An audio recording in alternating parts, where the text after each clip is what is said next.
Hi, everybody. How's everyone doing? Hot light on, people. Hot light on.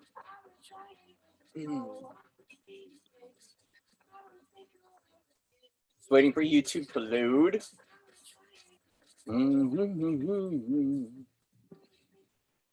Oh, man. What a beautiful day. There we go. We're live. Yay. Hi. We're back in our sweetness. Thank you, goddess. Thank you, goddess. All right, we're waiting for the chat to load. Welcome all, everybody.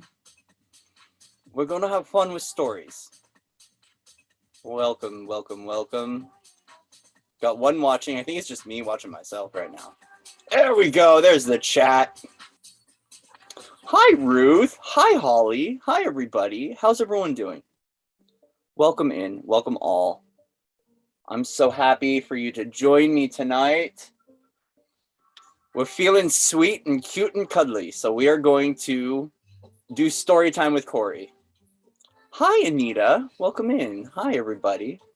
Thank you, guys. All right, so I don't know where we're going to start. We're just going to wait a few minutes to get the... We're going to assemble the masses. No, we're not. We're just waiting for family. Waiting for family. Hope everyone's doing good. It's been a really sweet day, really calm. Thank you.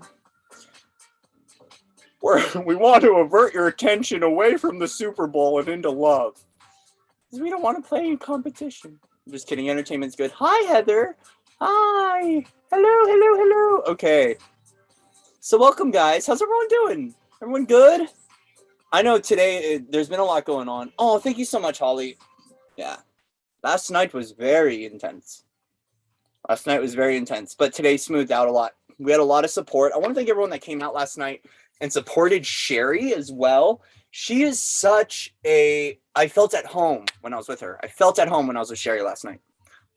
That's Mama Bear. I got so many different Mama Bears growing up in the way that I have. I got a lot of Mama Bears, and she's a beautiful sister, a wonderful friend, really wonderful support. I invite you guys to go support her channel, please. Support her channel. She does such amazing work. She's got a lot of really good information too, in regards to physiological health. She's been through a lot. She's just such a wealth of information and knowledge, and I'm excited to unpack more with her. Hi, Trippy. Hello, Untwisting Mysteries. Hello, everyone. Welcome in. All right, guys. So we're just surrounded in so much love right now. Ooh, I'm excited. It's been a very feminine day for Cory. Very feminine. There's been so much power of the masculine coming through. That today was like very child and very soft and sweet and innocent. And so I'm actually working with my Rose Andara today. We had a moment of connection again with the archangels and connecting with Mother Mary and Joseph. And it's really beautiful. There's a lot going on with the stories of King David right now. If you're aware of that, cool. I don't follow it, but I know I'm in it. And so we're just working on clearing that stuff, right? So let's go ahead and swab the deck. Let's get going. What do we want to start with? Ooh, the Muse? We're going to start with the Muse. Okay, since we are doing like kind of like the love vibe, right? The love vibe, because we are in that specific gateway, that holiday that's around consumerism and love. We're in the lovey energies, so we're just gonna... Whoa! Oh God! Oh, there we go. So we're gonna play with some... It doesn't mean that it's romantic love, but the tone is gonna be love today. We're not gonna do any shake and bake stuff. This is gonna be love. Got it, guys? We're doing love today. We'll do whatever we got to do to serve our souls. All right. Anyways, so let's go ahead and start out with a little Palo. Little Palo for the mood. So as always, welcome to this divine space and welcome to Divine Order. My name is Cory. I just want to offer everyone an opportunity to get your heart open, get your heart light on, and to find the love within you. The love of self, the love of all, however you choose that to be. Okay. So listen here. Listen here. Hi, Genevieve. This is a place of neutrality and love, and all who do not wish to honor unity, consciousness, and love are asked to leave now. Going to be asked to leave now. Thank you. So we're here in love. We're here in love as love. And if you want to go play with other things outside of here, you can, but we're playing with love, people. Playing with love today. Yay, thank you, Genevieve. We'll amplify the intention of beautiful Palos. And where's Angel? Angel Fish. Angel Fish. Willow. I know Willow's in here. She's probably quiet. I don't know. Is Willow in here? Willow, where are you? So we're just going to Palo everything. We're going to Palo the shit out. Can't do that. We've got Sage on the way. Oh, man. So I hope everyone's good. We're going to start out with, the Muse. I don't read it really well. It's been a while since I've read a lot of cards. So we'll just go for it. Why not? We'll just play. We'll just play. So I hope everyone's having a good day. I've been very untuned from the collective. Very untuned from the collective today, which is nice because it's been like nothing but focusing on the collective and everything like that.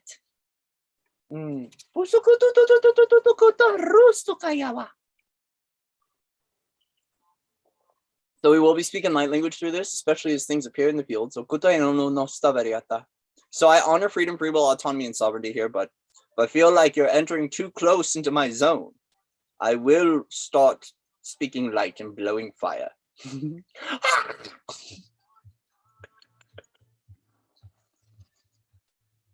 My dragon, my dragon's really sweet. Seraphims are amazing. All right, so we're going to start out with the Muse.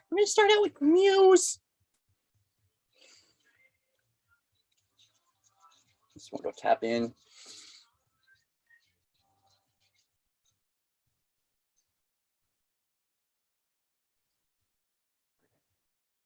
First message. Where's my Moonology deck? I brought a bunch of decks out. Actually, we're going to do... So we do Mystic Shaman or Sacred Spirit? You guys tell me. First one to tell me which deck to start out with. Because we're going to start out with an Oracle. Sacred Spirit or Shaman?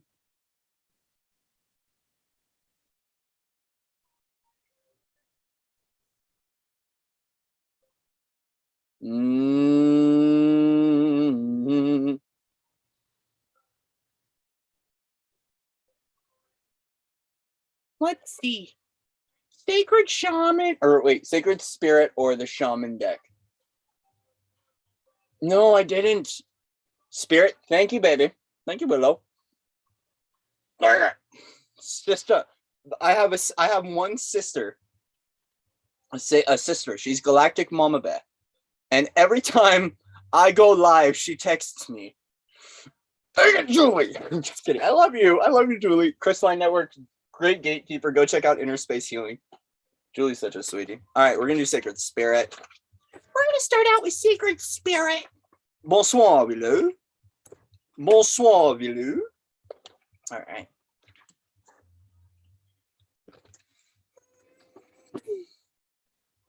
Okay, I'm seeing the Push Pop commercial. Who's eating Push Pops? Or who's thinking about Push Pops? Someone's thinking about Push Pops. Push pop. All right. So we're going to start out with Sacred Spirit Oracle. What's the message? What messages want to come through for the collective? I want to thank my guides, teams, relatives. Oh, hello. Why you want to know me? I don't know why I want to know you, but there's something about your name that is just so attractive. So sorry. Not sorry. Hey, why you want to know me? Huh? I don't know. I saw your name and someone's like, I really need to get to know that person. All right, Sacred Spirit Oracle deck. We're going to do messages from the divine. Do more shuffles. What is that? 2 shuffles. Is it going to be a romantic novel? It just might be. It just might be. Don't mind me. I'm a strange kid. Today's strange night. It's strange night with strangers and loved ones. Okay, secret temptation. Ew, this might be a romantic fairy tale that we're about to speak. Secret temptation, being led astray. So this is message for someone, okay, for someone who there's something within you that's leading you home. Linda! Linda! Linda! And David's here too. I thought David wasn't going to be here. Okay. I was like, Dave's not here, man. And Dave showed up. Thank you, David. Thank you. It's actually funny because David's been showing up in the field lately. I don't even know you, but you've been showing up. And so it's really funny that David showed up because, like, for the past 3 days, I'm like, Dave's not here, man. And Dave shows up. So, hi, Dave. I don't know you, but you've been showing up. So, thank you. So, we're going to go into messages.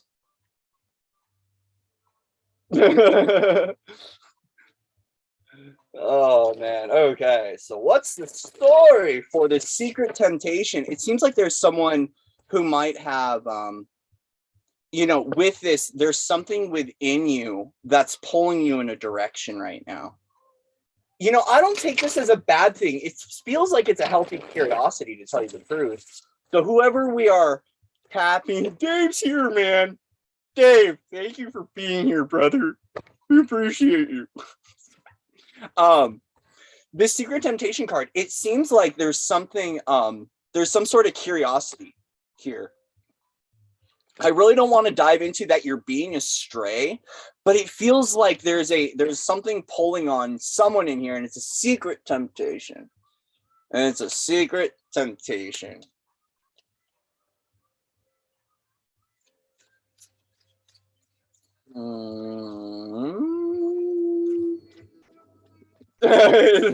Do we need to put a parental advisory sticker on these readings? Oh boy. if we have to put a parental advisory sticker on these readings, oh my gosh. All right, man. All right. Secret temptation. Someone's got a healthy level of curiosity within them. You got your eyes on something. I really feel like it's like you've the way this is, it's like, okay, so this is the equivalent of, like, you know, when you go into a donut shop, or like you go, yeah, I'm gonna say donut shop, and you like see that one pastry and you're like eyeballing it. This is what that is. So someone's got a sweet tooth. It's like, this might actually be someone with a chocolate addiction. If you're addicted to chocolate, I want you to call 1-800-Nestle. We've got a support hotline for you. It's not funny, Cory. Addiction's not funny, no. But this is someone with a chocolate addiction. I'm just kidding. So anyway, secret temptation. What messages want to come forward? 4 of Voices. Wow, you're daydreaming. It feels like this is someone who is literally laying in a bath, staring at the stars, thinking of someone or something. This is quite a message. It's got this imagination feeling. I feel like, you know, here's the thing. You're talking about yourself, aren't you? Well, chocolate and coffee, and cigarette smoke. No, there's someone right now. Okay, it feels like there's an adventure you want to embark on, or a journey, and your imagination is firing on all cylinders. There's something that is ignited within you that is providing passion in your life. Okay. And what this is doing is it's gifting you an opportunity to access your imagination again. That's why I don't want this to be classified with you're being led astray. Because, like, yeah, you know, we read the cards the way the cards are supposed to be read, right?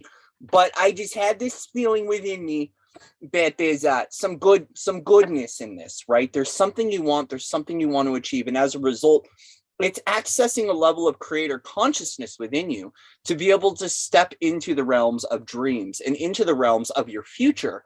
And whatever this is, it's creating a gift of an access point for you to be able to access your unlimited potential in regards to creativity. So there's something you love. There is this, and this temptation. Temptation itself can have a negative connotation, right? Remember, guys, everything in balance, right? Everything in balance. Either way is that there's this someone right now where there's someone you want to go, someone you want to meet, something like that, and you're dreaming about them. The Four of Voices, Four of Swords, traditionally speaking, of resting, right? But there is this imagination station that's activated, whatever this temptation is. So for whoever this is, I want to state this, is that it's really important to not view this temptation as a bad thing, because it's gifting you the opportunity to dream again. And we are speaking of, we are working with the muse here, right? The muse tarot. It does feel like there is something that is a muse for you. There's something that is an activation point of awareness for you of what you want and how you can achieve higher states of consciousness, or you can go after your goals and dreams and visions. It's very much so gifting you that. Yeah, Ace of Inspiration. This, whatever this is, it's activating you into higher potentialities and into higher knowing, right? And so with the Ace of Inspiration, we are looking at that activation of creator consciousness. So for some of you, this might actually be sexuality, right? It's like it's helping you to access a level of bliss state that is actually sparking or igniting something within you. There's been a lot of this sexual trauma healing that's been going on in the collective, and it's a very taboo topic, but it's coming up here, right? We are speaking of Ace of Inspiration, Ace of Wands, okay? We're working with the lingam energies here. So there is a spark, though, in this, right? Where we are looking at the magic of potentiality, and whatever this is, it's almost like it's got a little bit of this, dare I go there, to be taboo on here, because evidently we need the parental advisory sticker. It feels like sex magic, but not in a distorted or a manipulative way. It's an activation point of awareness for you that's leading you into higher states of consciousness to really activate who you are as a creator. And actually, I see this as a very healthy thing. Three of Emotions here. Three of Emotions. Yeah, you're definitely working with the triple moon goddess energies. So this could be working with the mystery schools of Isis, right? This could be working with those potentialities, which many people do. With the Three of Emotions, there's something about your multidimensionality that is activated through this. That's why when it says secret temptation here, that's why I don't have this feeling like it's something, negative or something to be guilty or ashamed of, because whatever it is for your mind, body, soul, spirit, and the connection to your own universe, it's creating a harmonization point of multidimensionality for you to be able to activate your creative awareness, right? So the taboo subjects now are actually null and void. They're no longer taboo. They're actually tools and resources. So whatever you're using here, it is healthy. And I don't want you to shame, blame, judge, or guilt, or condemn yourself for being this. No more martyrdom or sacrifice, right? We want to make sure that when whatever this temptation is, it does feel kind of a little bit, a little bit of working with the creator codes and creator consciousness. It's activating your source potential and your imagination again to be able to come into this multidimensional awareness. There's something really a deep feeling state about this too. Whatever it is emotional for you, right? And it is unified, right? The connection within this is from a state of unity. Three of Emotions is always about celebration, right? But in this card, I'm seeing this triple moon goddess activation of multidimensional selves that's swimming in the deep, activating this potential, right? This is something that is an emotional experience for you, but not in a way that's unhealthy. This is extremely healthy. This is so far a very good, healthy reading. Yeah, Nine of Voices. There is some sort of worry or concern, though. Okay. And it seems like it's getting in the way. It's almost blocking an access point for you to be able to receive the downloads or the knowing. Just the way I see that she's pulling down these threads of awareness, she's pulling it past her crown. It's like whatever is going on within the mental field is not bringing things into full alignment. And so it does, yeah, it putting your worries at rest. That's what I'm hearing right now. Whatever this temptation is right now is giving, oh, thank you so much, Linda. I love you. Linda, you're a darling, Linda. You're a darling. Spark in abundance over here. Thank you, Linda, for the $19.99 for the wonderful donation. I love you, sister, so much. I have so much respect for you. You know that. Big galactic mama out there. So Nine of Swords. There's this awareness that it does put your worries at rest, but there is something about alignment. There's something about opening up to flow for you and surrendering to that when you're pulling in your downloads. Some of you are doing a lot of dream work too. A lot of dream work. This has got a lot of that dream work, but it's, here guys, teamwork makes the dream work, right? So whatever it is you want to work forward and accomplish, okay, this is an awareness that it's going to require family and others to do this. Thank you so much, Linda. Especially with the three of emotions, we're looking at that celebration, the celebration of the harvest, the celebration of the arrival, whatever it is, whatever dreams come true, this temptation, I don't want to say obsession, okay, obsession. If you've got obsession stuff, that's great. That's not in this reading. I'm not saying obsession here. So if we got obsession, welcome to the party. How's it going? But it's not in this reading, okay? It's not in this reading. With the Nine of Voices, there is dream work going on. There's something about rest as well that's important for this, that's activating this. It's also, I feel like it's really helping you to clear out your shadow. There's something very night side about this focus and in this awareness. So I just want to say, whatever this temptation is for you, it's helping you work out it's your shadow work, right? Yeah. Page of Inspiration. Your antenna's up. Your antenna's up. Your antenna is up. It's in the sky. It's in the sky. But there's something about this, I almost want to say it's unbalanced, but there's this unique flow that's opening up within you right now as a part of this spark and as a part of this creation that's pulling down a higher level of awareness here. With this Nine of Voices, though, we just want to make sure that I just want to state this, that you're in alignment here, because there's something a little bit out of balance in these two cards here. And that's the highlighted focus. She's not pulling the thread right down into the crown, and she's looking like she's tripping up a little bit with Page of Inspiration here, Page of Wands energy. I want to say this, whatever this temptation is, guys, it requires balance. Balance what you eat, drink, and do. Just make sure you're maintaining and sustaining balance, because we're not seeing anything about obsession or addiction here. I'm personally not. I don't think it might be a little bit more of a worry or a concern. Either way, it's all about balance and suspending judgment from your life. Suspending judgment from your life. Yeah, Seven of Emotions. It's really important for you to reflect on the depth of whatever this temptation is, and to shine a light on it. And I feel like God's source light is actually showing you this right now. And that might be why there's a little bit of a concern or feeling a little imbalanced. I just want to state, guys, balance everything in your life and you'll be able to become more and more aware of this, right?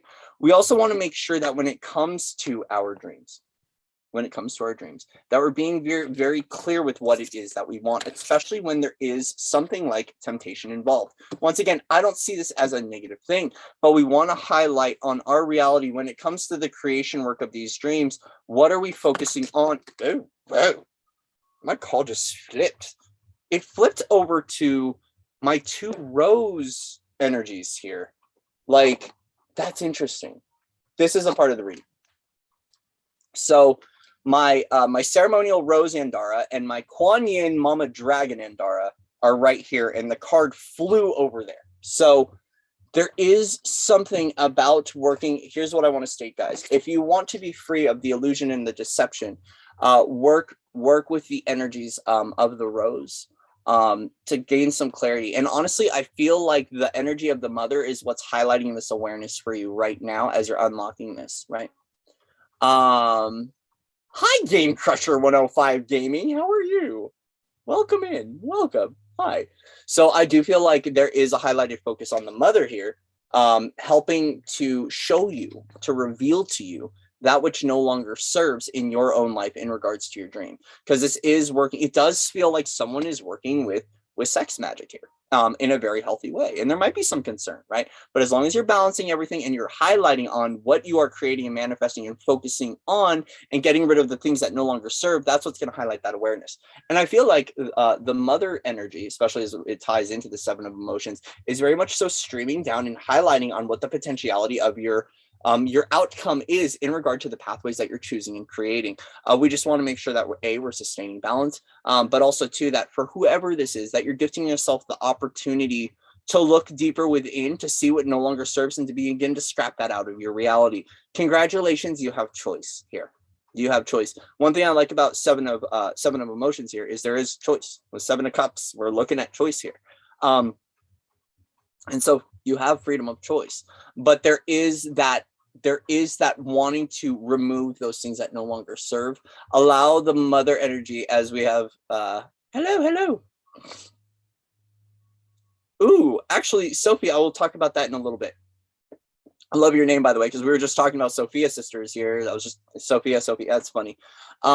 Anyways, so with 7 of emotions here, it's making sure that we allow this mother energy to highlight that which no longer serves and to dissolve, because this creative potential of love that is within you, that is accessing those dream states, and that higher level of imagination is shifting things out. But obviously, too, we want to make sure that when we are accessing this creator state within us, that we are not playing in the realms of concern, so we don't create that into our reality. So then I want to ask you, what does it take to sustain and maintain a healthy level of balance and self-love and self-care while you are working through your shadow, you're working through your tendencies, you're working through whatever it is, and you're using this creator magic for yourself to create? We want to make sure that there is a sustain here, and that you're not throwing too much concern into the recipe, because it will cook up a little bit of a batch of lessons that sometimes we don't need.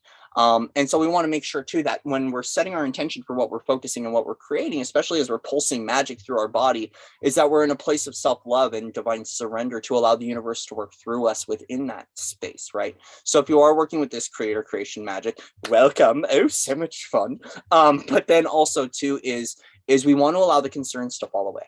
Okay, we want to allow the worry to fall away, because we don't want that embedded in the recipe. This is why the 7 of Cups will come in, which is like, yeah, you got choices, but some of them might smell like poopy diapers, right? And that's because we at some level have inserted that into the reality, right? That was a part of our creation, and a part of something that we were holding on to when we whipped that manifestation out, and as we were whipping our light body.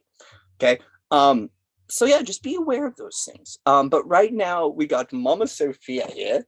Mother Sophia, the creation goddess potential, coming in and is going to highlight for you those things that no longer serve in those timelines and pathways and choices, so you can begin shifting to what this Ace of Inspiration is, which sometimes speaks of a new beginning or a new timeline, a new magical timeline, right? So whatever spark or ignition point is occurring for you to celebrate right now, it's important to just keep a highlighted awareness on those things that no longer serve, and to recognize that there might be some creations out there that are still illusions or old versions of you that need to be scrapped out.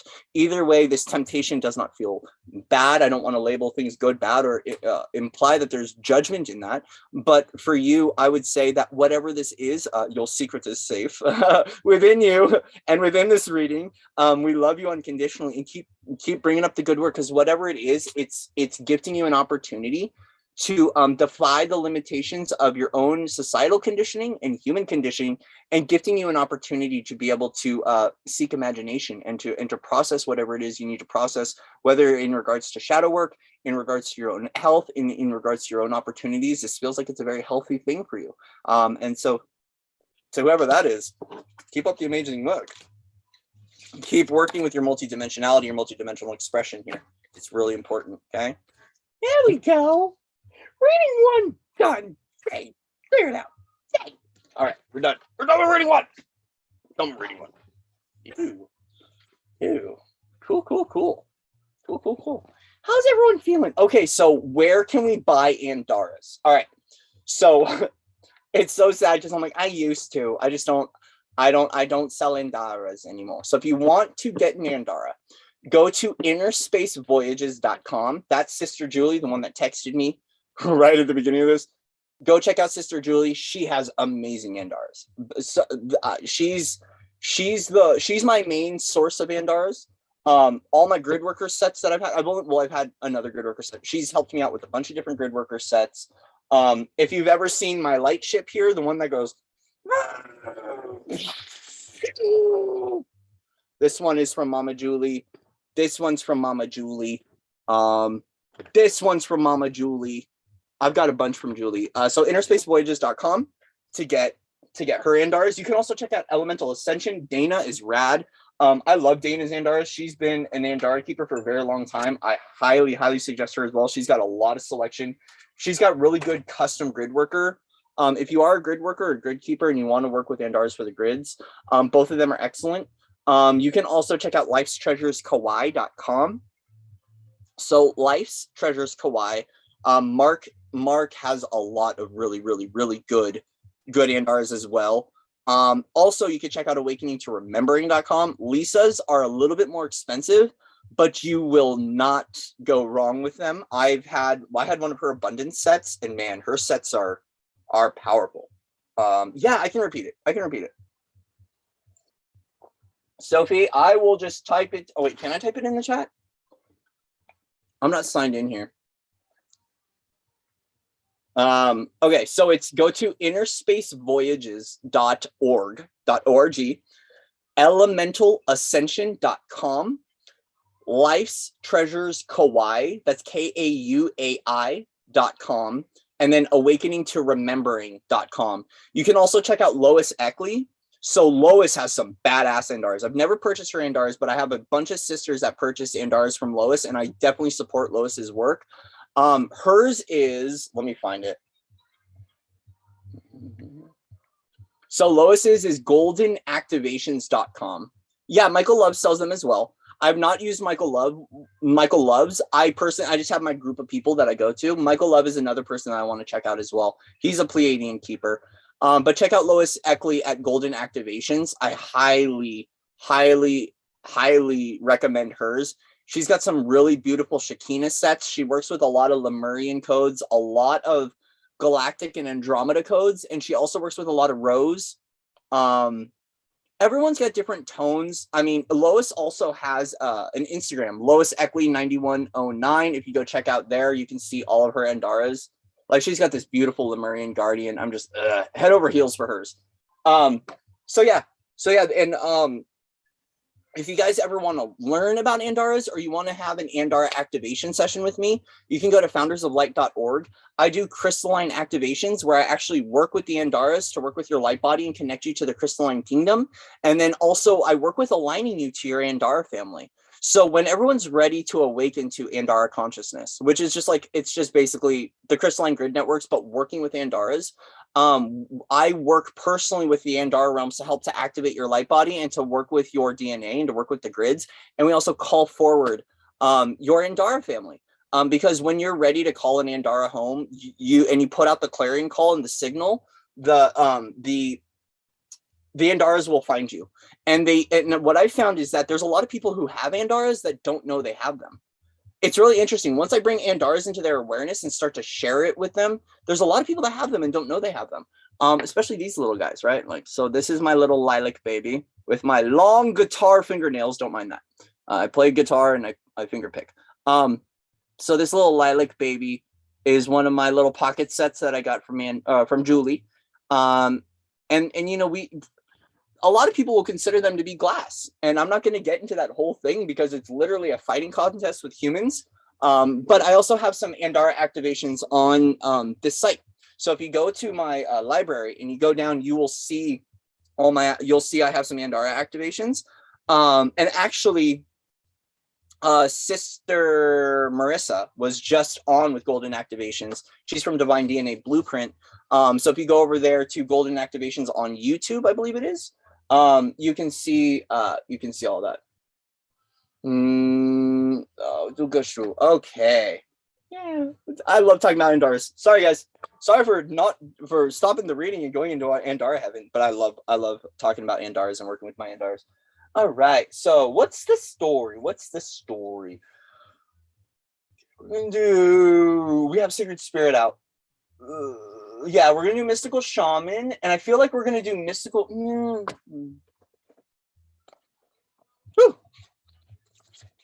Yeah, we're gonna start with Mystical Shaman, and then we're gonna expand from there. So, what's the story? What's the message that wants to come forward from the universe right now? Whew. Man. Whew. Diamonds everywhere. Diamonds everywhere. Diamonds showing up.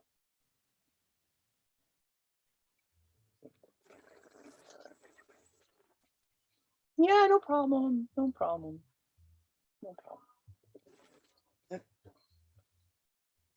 Well,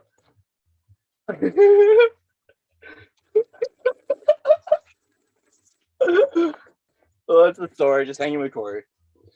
Oh, guys, I feel like it's gonna get really hot and really busy in about 5 minutes. When you hear the clarion call.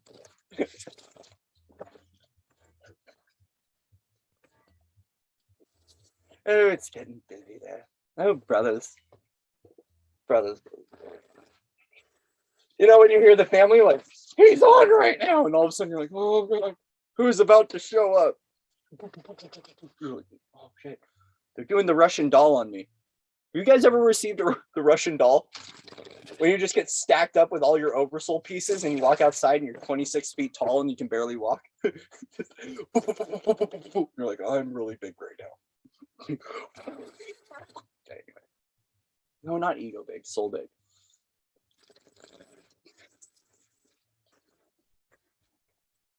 I know there's some people who've had Russian dolls before. You know what I mean? When they start stacking your oversoul on top of you to see how many of you they can fit in the suit. And then they squish you down. They're like, do push-ups. And you're like, oh, God. Oh, thank you, Game Crusher 105 Gaming. Thank you guys so much. Appreciate it. Making me happy right now. All his love and abundance. This is beautiful. Cory in a wizard. Very strange wizard. Oh, what's the story coming up? If you're happy and you know it, clap your hands. If you're happy and you know it, clap your hands. If you're happy and you know it and you really want to show it. If you're happy and you know it, clap your hands. Hey. Hey.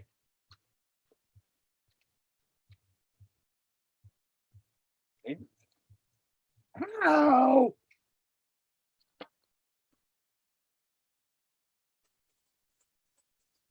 Yeah, it does. It feels dense. Oh, upper world. Oh my gosh. Yeah, so there is this there. Oh, guys, for whoever this message is, spirit's very much so with you. Right when I saw upper world, it's like, I don't think you realize how guided and protected you are right now. There's something that just really completely shifted once I saw upper world. I don't know. I feel like you've got an expanded bandwidth that you're unaware of. When I see the number 59 here, that to me was almost showing me like a fifth to ninth dimensional bandwidth range that you have connection point to, and like your other dimensional selves, right? Your higher selves, which higher self versions of you have a lot of support. You have a lot of love standing behind you, whoever this is. And I just want to state to you, okay, to really feel into that support. I feel like your guides are very much so around you, and they're really protecting you and guiding you and guarding you right now. And for whoever this is, I want you to feel into that and allow them to come in close, because there might be a way for you to connect better with them, especially when it comes to your guardians, because there might be a feeling that you've been disconnected or you're not feeling supported right now, and there's just so much love available to you. Some of you have a very strong connection to Lyra. I'm seeing a blue and white lion right now in my mind's eye. So some of you have a very strong connection to Lyran. You have a lot of starseed and a lot of like galactic stuff. Your teams are very close and very much supportive of you. Very much supportive of you. And they want to allow you to have an opportunity and a chance to meet them face to face. But as a result, there's some there's some old world belief systems and old genetics that are getting in the way from you fully unlocking your maximum potential of who you are and who you are as a higher self, right? So the thing is that it seems like there's a mission, or there's something that's blocking your ability to be able to receive messages from your guides. They want you to access vulnerability. Okay. So they want you to come into a place of vulnerability and allow them to come in to support you. Maybe you're someone who hasn't been understood by society, or someone that hasn't felt supported in a while. And when you start to recognize like your divine well-being, right? Your divine knowing and who you are, like up there, I feel like you're gonna be like, oh my gosh, what have I been worried about, right? Like undercover boss a little bit. You're very much so guided and protected. So that was a little bit of a channeled message. Let's go into right. Yeah, we're going to go into Rider Waite. Which one though?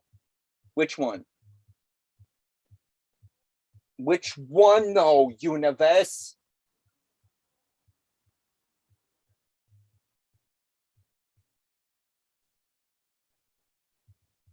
Yeah, I agree. Smith Waite. We're going to go with Smith Waite.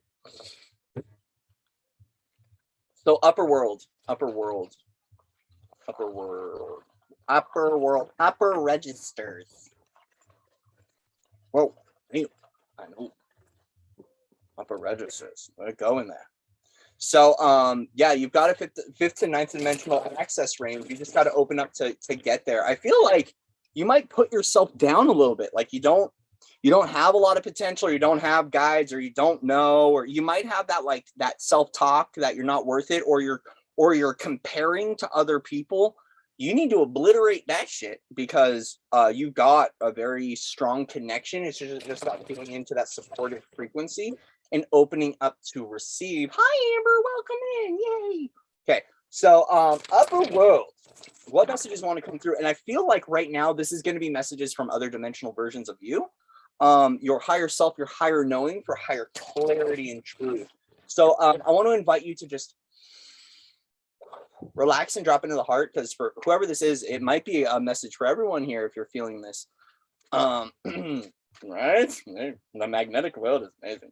Is that there is opportunity to find out who you are at a soul level through these messages right now.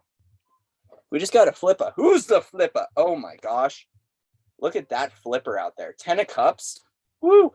Yeah, oh my gosh, the universe is supporting you more than you know. Like, they are celebrating you. So as you are celebrating, okay, as you are celebrating yourself and your reality, they're celebrating you.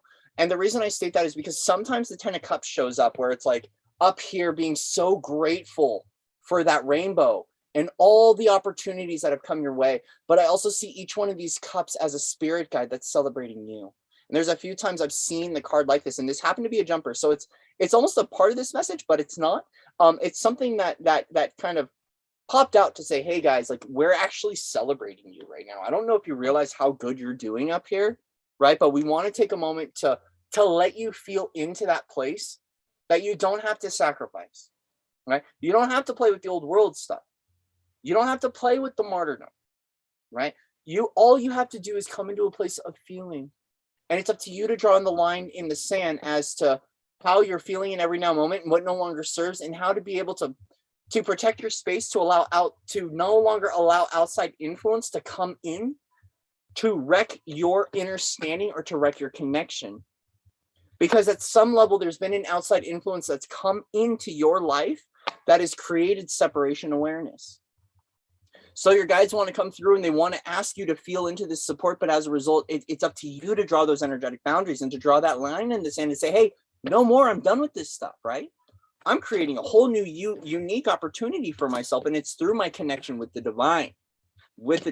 So very much so, a lot of support from the higher realms. They are celebrating us right now. So even though it doesn't feel like oh my gosh, we got a lot of jumpers today. I'm putting that one back. It's King of Wands, good energy, but I'm putting it back because I don't want to take any more jumpers. That one felt very good. The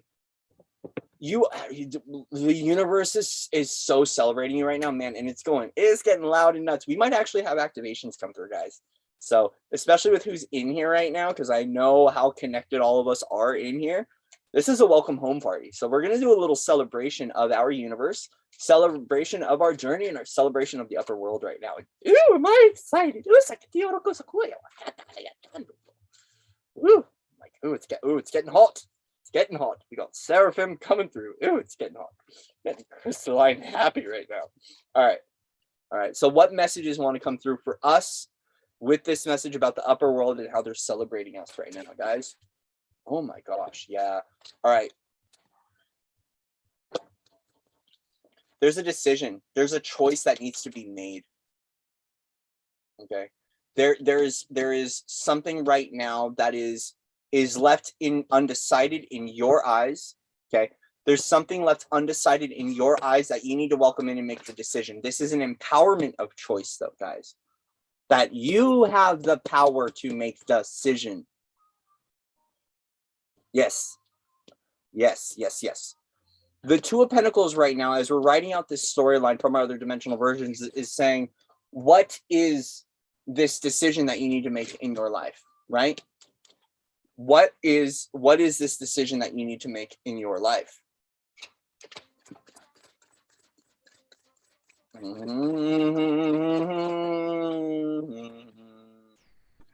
Yeah, it's a decision. Do you really want to feel like you're left out in the cold anymore? This has got an abandonment wound. It's like moving closer into unity. It's whether or not you want to keep living this life anymore of separation. Like, do you really want to stay disconnected from all that you are, or feel like you're all alone in this journey?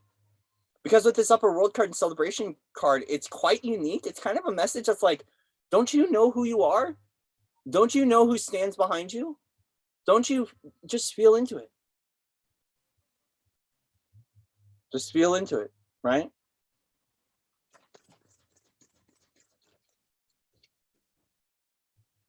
Oh, there's some sort of fear. There's something you're on the lookout with. There's something you're hypervigilant about. This might be a wound from, what's this wound from?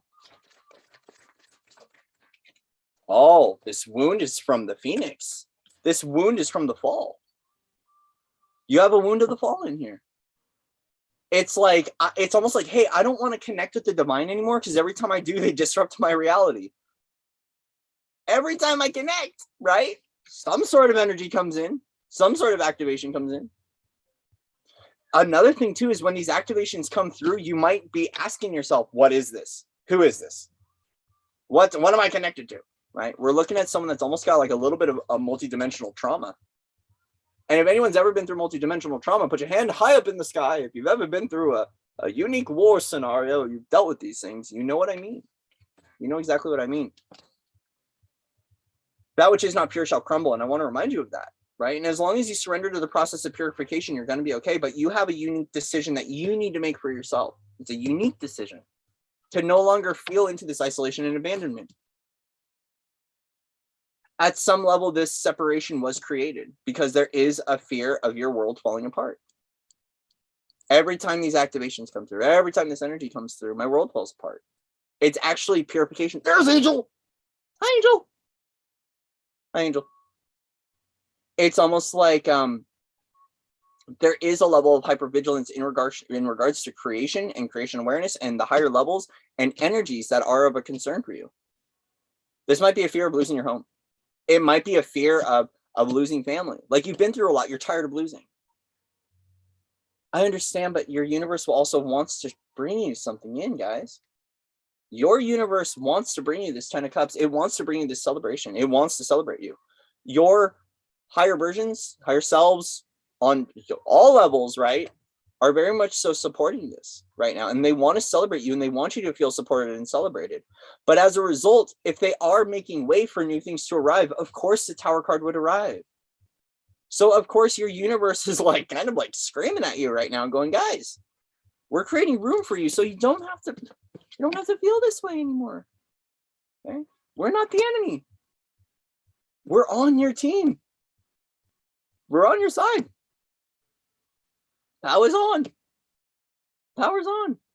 If energies come in and the universe removes things from you, especially with the Tower card, here's the thing. Tower card is universal redirection. What is meant for you will always be for you. Right? Whatever's meant for you can't be taken away from you. It can be temporarily removed. It might be given to someone else. Right? But your universe right now wants you to feel the celebration. They want you to feel supported. They don't want you isolated and alone. But there is a decision that has to be made. There is a decision that has to be made. Yeah. You're not seeing the gift of the divine. I'm going to get real here. Like, this was going to be silly card love readings, but this is kind of getting real. Are you seeing what the universe is gifting you? Because this is new eyes to repair the vision, guys. It's all about perspective. It's about outlook. Do you see the opportunity that the angels are handing to you right now. Freedom, awareness, stability, knowing who you are. I feel like when you truly discover who you are up here in the upper world, you're very much so going to get a perspective where you're not going to feel these energies, right? The war-torn masculine, right? The abandonment wound, indecision. These are all human things. So yes, we're here in a human body living a human experience, but there's a divine connection that you have that's going to stabilize you. And they want you to see the gift. Yeah, should I stay or should I go? There's a gift for you. There's a gift for you here. And it's within this present moment.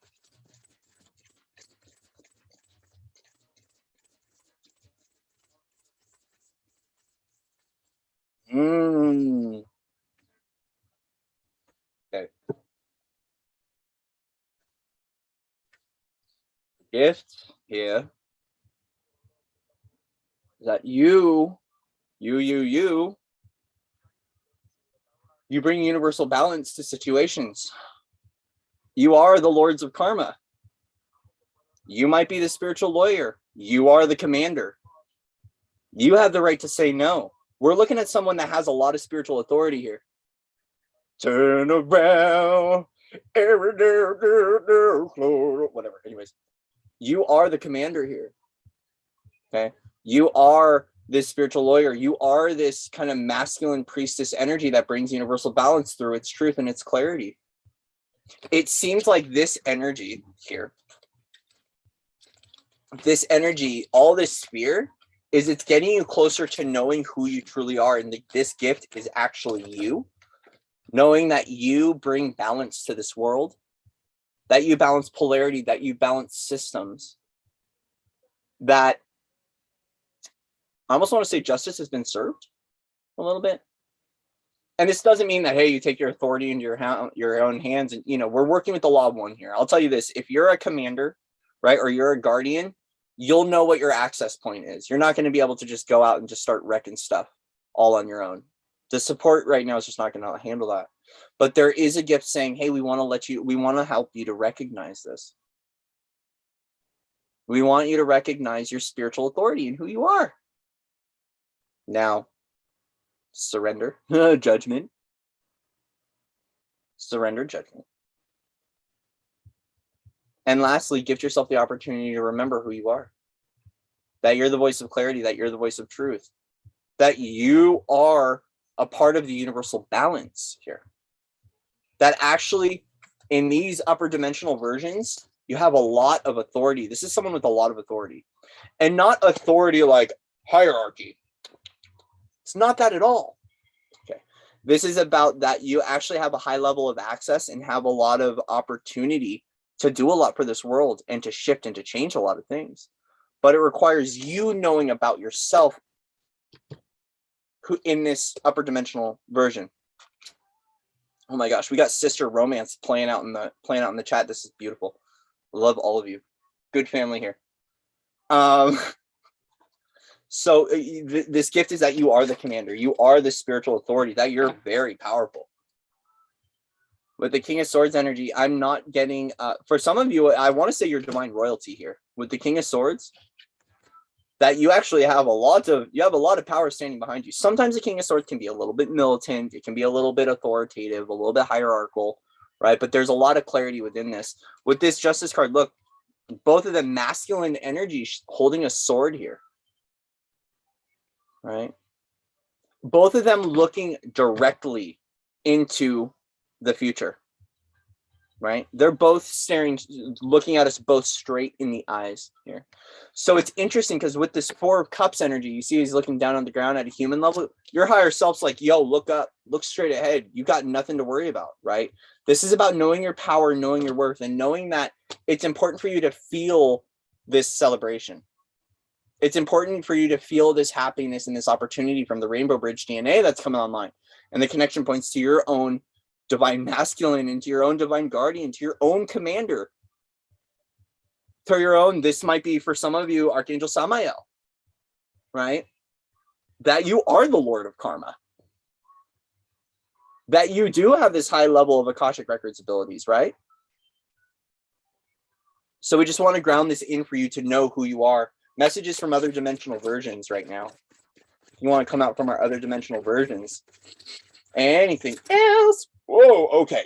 Whoa, that's a lot here. All right.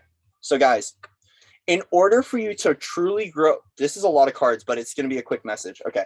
For you to truly grow in this, you need to start stabilizing mind, body, spirit. You got to work with your pillar. Okay. Got to work with your chakra system. Open up, expand, evolve. Set that antenna straight, right up, shoot it up as high as you can, and begin to anchor and stabilize. This is about working with your column. Okay. So this is about really working with your own energetic signature and looking at your chakra system. So we want to work with a 12D and higher chakra system. We can go up to 88 chakras. Some people that have that really high level of connection. Okay. The most I see normally is 12 to 22 within the column. Either way, you are the pillar of that unified essence. Keep working with that essence and anchoring the light, because it's going to be important for you to stabilize. It's also to recognize you need to start building up a spiritual routine for yourself. Okay. Spiritual routine, meditate, work out, go outside, breath work. What is it for you? Energy work. Start creating for that for yourself. Also, too, it's about celebrating your journey, that you're on the awakening and ascension journey, right? That we have moments of feeling disconnected. We have moments where we go into survival mechanisms. We have moments where we go into these things. But this is a part of the journey, is expansion and contraction, right? And eliminating all the old belief systems and restructuring and purification and you know, swimming, sailing, falling, laughing, joy. It's the entire experience of what the journey means to us. It's about recognizing that everything exists within you that you need to be able to recognize that you are the magician, that you are the creator of your own reality, right? So even these situations of imbalance, these situations of abandonment and the feeling of fear and all this stuff, actually, it's a reminder that you're the one that's creating it. You're the one that's creating this whole journey. But creating this daily routine for you with your spiritual hygiene and your spiritual self-care is very much so going to help. It's about taking that moment to step beyond the veil, to eliminate all time and space, to actually go within and discover what this is. This is about stepping into the oracle work, right? And that's a part of the pillar in this connection. Start stabilizing, work with your energetic pillar, work with your column, start anchoring light, build that routine. For some of you, this might actually be going on walking or going on a soul journey. Go on a journey of magic. For some of you, synchronicity walks. Go outside into nature, ask the universe to show you the magic, right? And let your guardians meet you. Take moments to go beyond the veil and to perceive and see in a whole new way, and to discover that you are the oracle, that you are the priestess, okay? That you are this divinity, that you are this divine connection, but it also requires balance. For some of you, you need to balance your light and your shadow side, okay? Hence why the Justice card is coming up. You actually have the ability to bring balance to your own guides and aspects, right? You're allowed to go in and be able to clear out all the floors and go, come on, bring it into alignment, guys. Go on, align. Right, let's go down the line. What are you doing here? Right? Balance, balance, balance. You have the opportunity to be able to do this. I say it, but it's going to require you to really take a look, to really start stepping into neutrality and observational awareness. So we're looking at someone here who's going to step into some sort of meditative trance or do some sort of oracular work that has to step into a place of just observance, observation, and awaiting the arrival of whatever the newness is within ourselves. Right. So it's a really a healthy way to detach from the human perspective and to go into what that soul perspective is. Right. So ignite, center, column, bam, anchor that shit down. Right. Call in your higher teams, all floors, all levels, into the suit. Boom. Right. And this is where we start stacking up the column, stacking up the pillar. Right. Take that moment to witness your own magic, your own creation, which means that sometimes your own magic looks like this. Sometimes your own magic can look a little fearful, right? Because that's you and is a part of your creation. But this is why we need to come into observational mode, for you to remember exactly who you are and to know that this whole time your universe has actually been celebrating you and has been enjoying your journey. Hello, Marley's Tarot. That this whole time the universe has been supporting you and has been guiding you and has been celebrating you and has been loving you. The universe very much so has your back. But it's up to you to see the gift and to see the perspective, okay? Right, eyes up and forward, right? Especially when we're looking at the two very front-facing cards, eye to eye, direct connection, King of Swords, Justice. I see you. Do you see yourself? That's very much so what the energy is coming through. Is like, it's like your higher selves are right there looking at you and going, I see you. We want you to see who you are.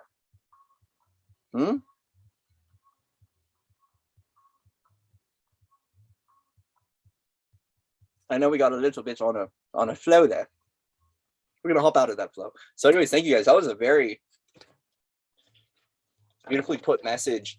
And it was kind of coming from a place of empowerment, especially with King of Swords and Justice here. I feel like the versions that were coming through were very much so power masculine that wanted you to power up. Okay. So guys, the universe is celebrating us. We're doing a really good job. I actually, the past couple of nights, that's been the message. Like I too have been going through it. I too have been going through my own distortion and you know, my own like, you know, jungle boogie in the head, right? And my universe is coming through going like, dude, do you know what we're doing up there? Do you know how good you're doing good, boo, right? You're doing good. So it's really about stepping into that divine power, right? That divine power. So thank you guys for being a part of that.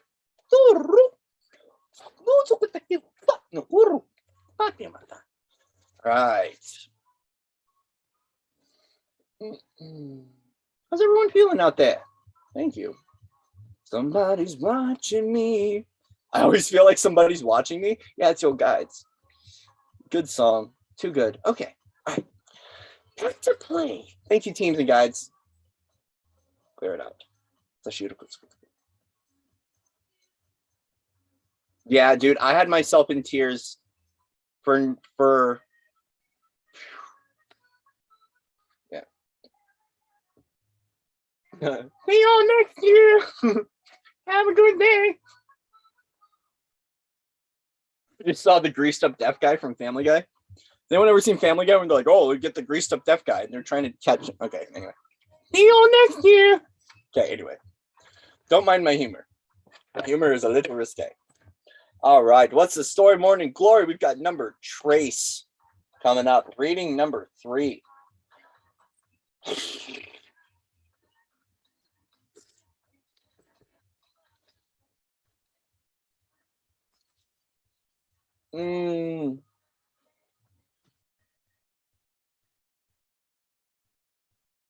Thank you guys. Thank you for the messages. Thank you for the good.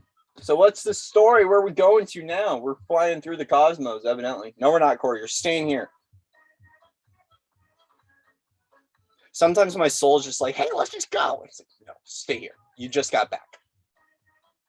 Stay here. I think we're gonna do. I'm sensing that there's gonna be a Voices from the Void coming up, so I'm gonna hold this out.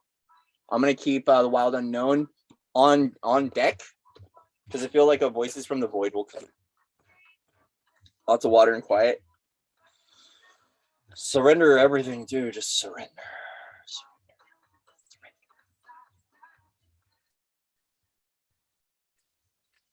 What's the story? Where do we want to go from here? Yeah, there we go. I know you guys want me to play guitar. I will someday soon. I'll get there. Not yet. Not yet. One day at a time. So we're gonna start with the Angelarium since we were working with the higher realms and there was that like Samael component. I'm gonna bring up the beautiful Angelarium, which has a lot of seraphim in it, a lot of archangelic tonality into it. So what's the story? Morning Glory from Angelarium. Oh no, we were all shedding. There's been a lot of dragon work too.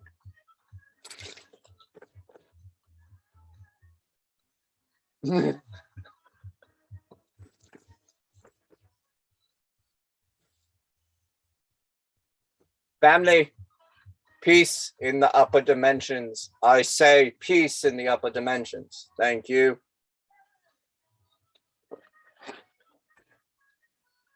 Peace in the upper dimensions. Thank you. Thank you. Guys can handle everything later. Well, no, if you want to handle it right now, I'm not going to say anything. Just.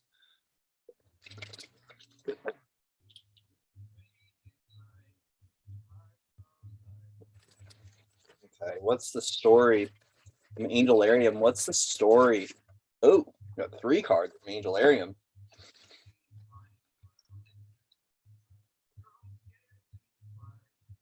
Okay, so my seraphim are here. I pulled 3 cards. They want me to do 1 card at a time, so we're going to do 3 readings with Angelarium. I'm pulling the first card, which is Ooh, Shatael, which is the angel of silence.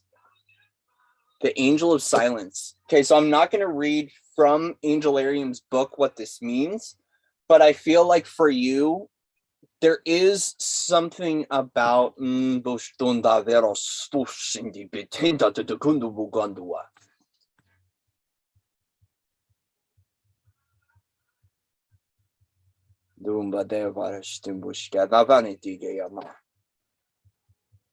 I do have Kim Crane's archetype deck, Patrice. I do. And that's what we'll do the Voices of the Void with. With Shatael. We'll just say Shatiel, Angel of Silence. There's something that is found within you, within your deep state of emotionality that is awaiting to come up for you right now. But you have to go for the eyes to hear. Wait, for the for the ears to hear and the eyes to see. It requires silence within to be with thee. Okay. So there's something about going into silence for you that's going to offer a place of vulnerability for you to connect deeper to your own messages and to your own universe. Okay. So we're going to go with Rider-Waite Tarot. Rider-Waite.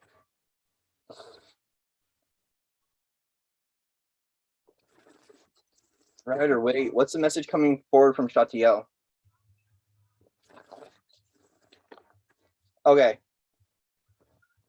They want me to read the book version of it. So we're going to go into the book. I normally don't like to do the book reading, but the book wants to come through for Shatiel.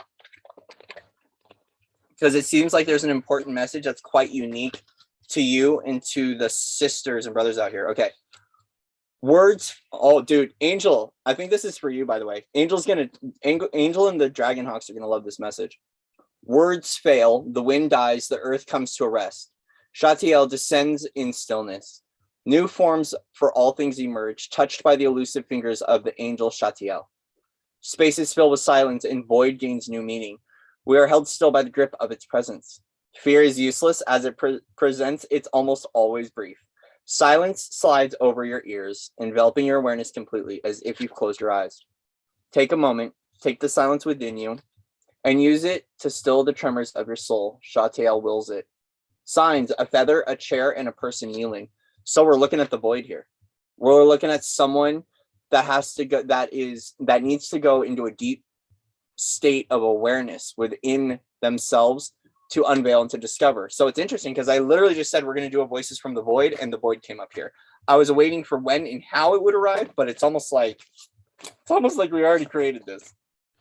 So we're going to go into Voices of the Void with Shatiel. And if I start speaking dragon through this,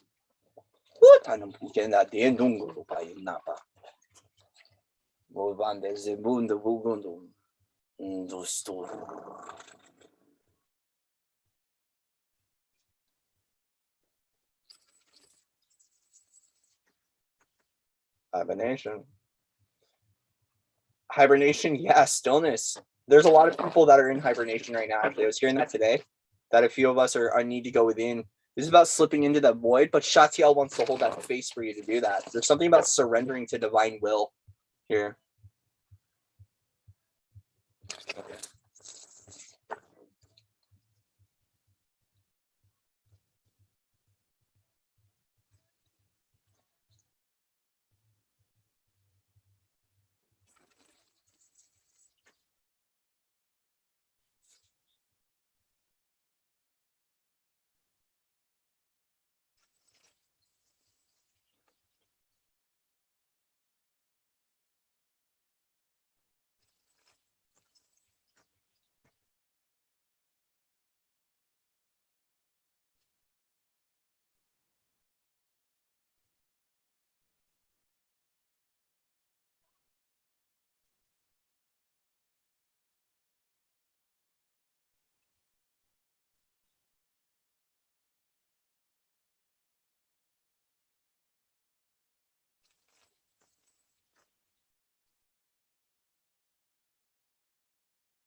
What messages want to come forward from the universe regarding Shatiel?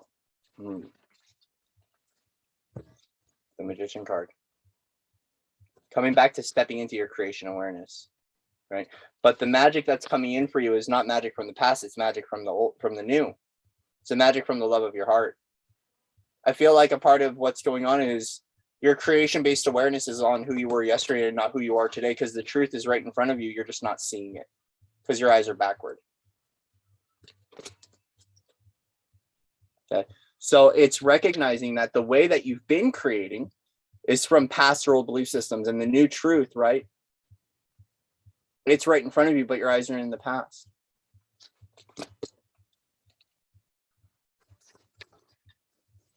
Yeah.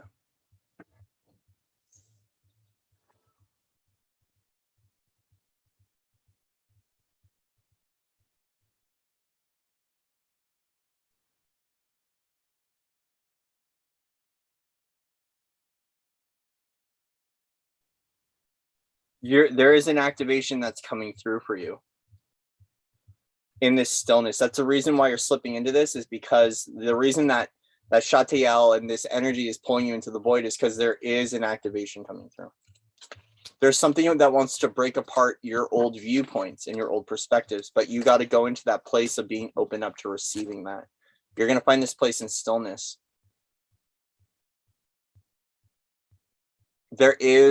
It's almost like there is an activation of light that wants to, that they want you to surrender to. This is actually, you're protected in this space. For some of you, your defenses are up because there is still fear. I want to let you know that you're protected within this space. With the Four of Swords, you're held in a lot of honor and love. There's a lot of beings that support you. Some people would see these downward swords as pressure or as something to be afraid of. No, these are higher truths that surround you and that are holding you in this place. Look at the amount of illumination here within this. You're very much so protected and supported. And it's almost like saying, like, all of our lambs are supported. All of our people are supported. All of our family, all of our brothers and sisters are supported. Like, you can actually surrender right now. You can go into this place of stillness. You can open up to receive this, and you're going to be held and supported in that place. You're going to be held and supported in that place of divine surrender. Yeah. It's time for you to zero in on who you are and what your goals are. Right? What do you want to create? This is that bullseye. This is that eternal marker, right? It's shifting your perspective and your aim back into who you are. Some of you, this is really opening up to who you are as the center of the universe, finding the abundant nature of your soul. If any of you have been having issues with finances at all, it's time for you to surrender, to go within, and to open up and to receive where it is that you want to go. Sometimes there might have been distractions, or you've been aiming in different directions in so many different places. It's time for you to zero in on what makes you happy, what makes you feel abundant. Because at the end of the day, it's not about what you do, it's about what makes you feel abundant. What do you enjoy doing? Right? Because it's almost like you've been creating from an old spot over and over again, with old routines, old things, old lifestyles, old thoughts. There's a new truth that exists right in front of you. It's waiting for you to see that, but you need to go in to receive what that is, and to know that you can surrender to the fact of not knowing, because the universe is going to hold you here. They're going to help you to zero in on what this is, but you have to go into silence to find this. Some of you, it might require you have to take a break. It might be having to back to that routine, as there might be spiritual hygiene or a new flow that wants to open up to you, but you got to take that break. You got to surrender to that void, to allow all the old to fall away, and to zero in on what makes you feel this Ten of Pentacles energy, that abundant energy, right? What makes you feel abundant? What makes you feel lively and happy and hopeful and free and uniquely you? Because this is about your expression. This is uniquely your expression. Okay. And as a result, it's surrendering to that void space to find the opportunity to go, where am I going from here?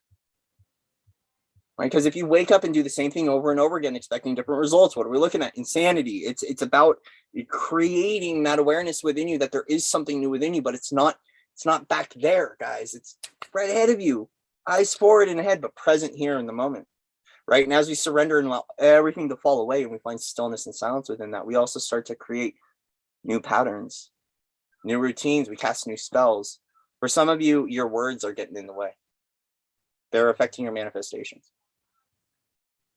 So it's really about going into that silence and falling into that place, slipping into that space and knowing that you're held in the love of Sophia. You're held in the nothing just as you are held in the everything. You're held in the nothing just as you are held in the everything.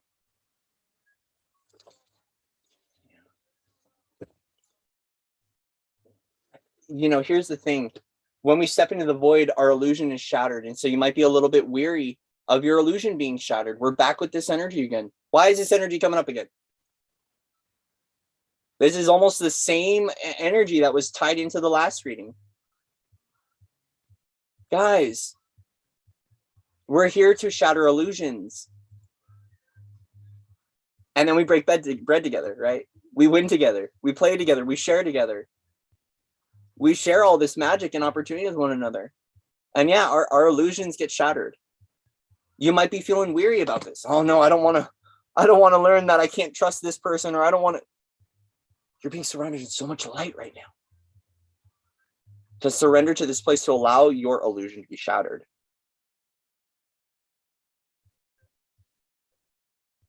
Okay.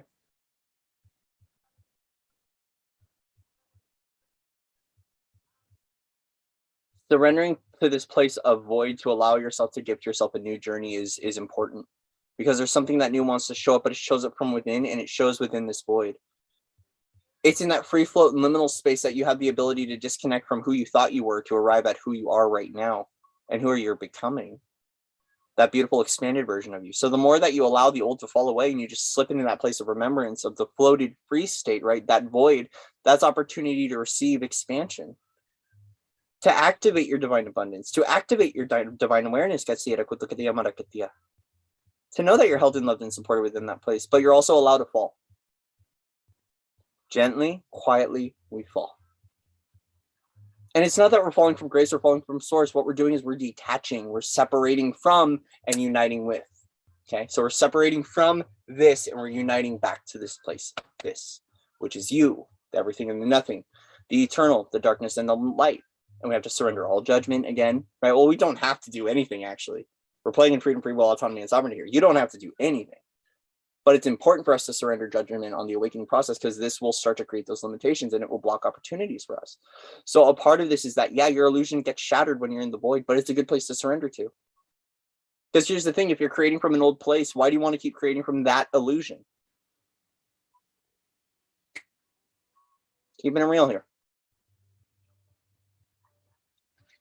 Sometimes part of being an oracle is not bringing through all the most kind and loving messages. And sometimes we need this raw truth to expose within us our own illusion, so we can drop our guard down and arrive at what this brand new is for you, because it's going to look different for everybody.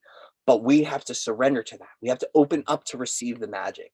We have to open up to receive the divine downloads, but we also have to receive the opportunity to allow this thunderbolt to come through and to obliterate our reality and to purify us entirely, so we can surrender to that place of healthy detachment and we can find what our heart is. So we can come back in that place of knowing, that place of stillness, and allow our illusion to shatter. Because that's what we're here. We're here breaking down the old spells and we're writing new ones in. That's a part of our magic. And this process takes time. You know, the seed you plant, the seeds that are planted, you must nourish, right? There's something in this too that's about your DNA. This is about your antennas sparking, right? Very much so, these downloads that are coming through are working with your antenna. It's also letting you know that to grow, to flourish and to grow, it's an organic process, step by step. What are the essential nutrients for your creation? Happiness, balance, key, love, longevity, sustainability. Right? How can we provide that awareness in our day-to-day opportunity throughout our day and access those internal resources? What brings me sustainability? What brings me longevity? What brings me happiness? What brings me love? How can I align those into my routine? What do I need within me and around me to balance polarity? Do I need more friends? Do I need opportunity to gift myself more room to breathe and to relax? Do I need to learn about sacred ceremony to build up a practice or a routine for myself? What is it that I need? Because this is your abundance that you are harvesting and seeding and planting in every now moment. So as a result, it's time for us to build up for ourselves. What are those things that we need to sustain and maintain the evolution of our soul and the opportunities of what we're creating in every now moment? We're building those new foundations. Woo!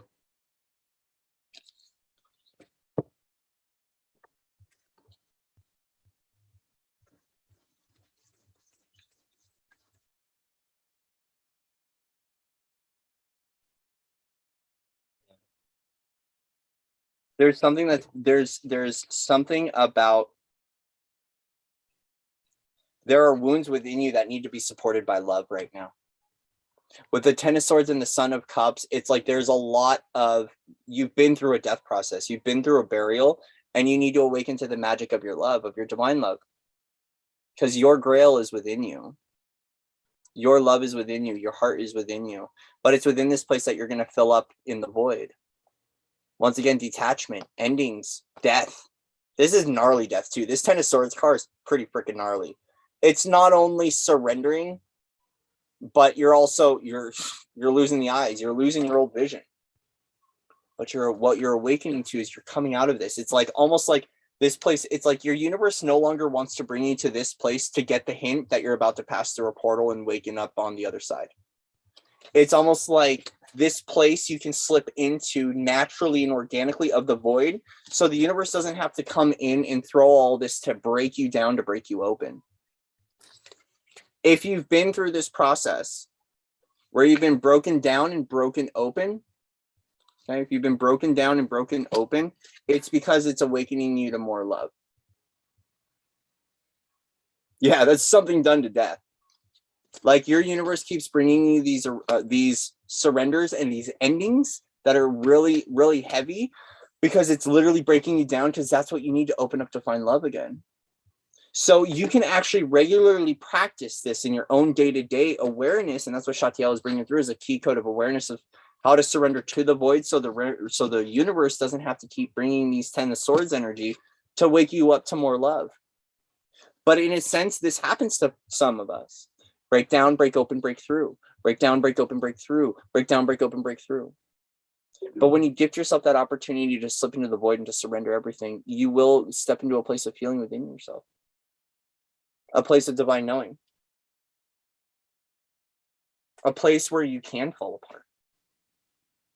And that's the thing about this surrender and this silence, is that the universe wants to gift you a place for you to just fall apart and to let go and to come back into your love of who you are. Because there is something that flourishes through this. It's a part of, remember I was talking about the soul garden and what are the essential nutrients you are for expansion in your creation? This process of death and rebirth is a part of it. A part of the nutrients of the soil, of the soul for you, is the void. In the nothing, we receive everything. Okay. So it's really important for you to surrender to these places of the void and of stillness and of silence, because your universe wants you to know fully who you are, but also really wants to give you the opportunity to really not go through such an abrupt process. Like for instance, there's a lot of people that have physical body breakdowns because they're not resting enough. They're like, I'm just gonna go, and then bam, they get hit by a universal 2x4. That's their wake-up call. And a lot of people will be like, oh my gosh, did you know that someone cursed me or someone did some nasty magic to hurt me? Did you know that your angelics can also do that as well? Sometimes your universe loves you so much that they will slow you down for you to get the hint. Welcome to 2020 to 2022.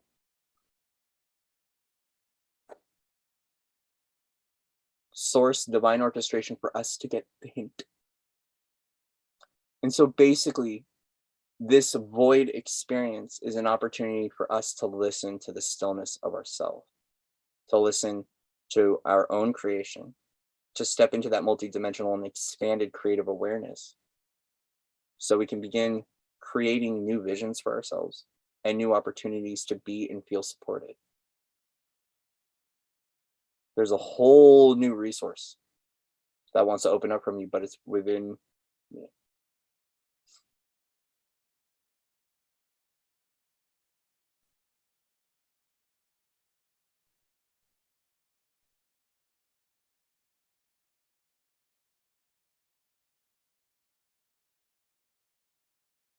So here's the thing, all right, because now someone's a little bit on the attack mode.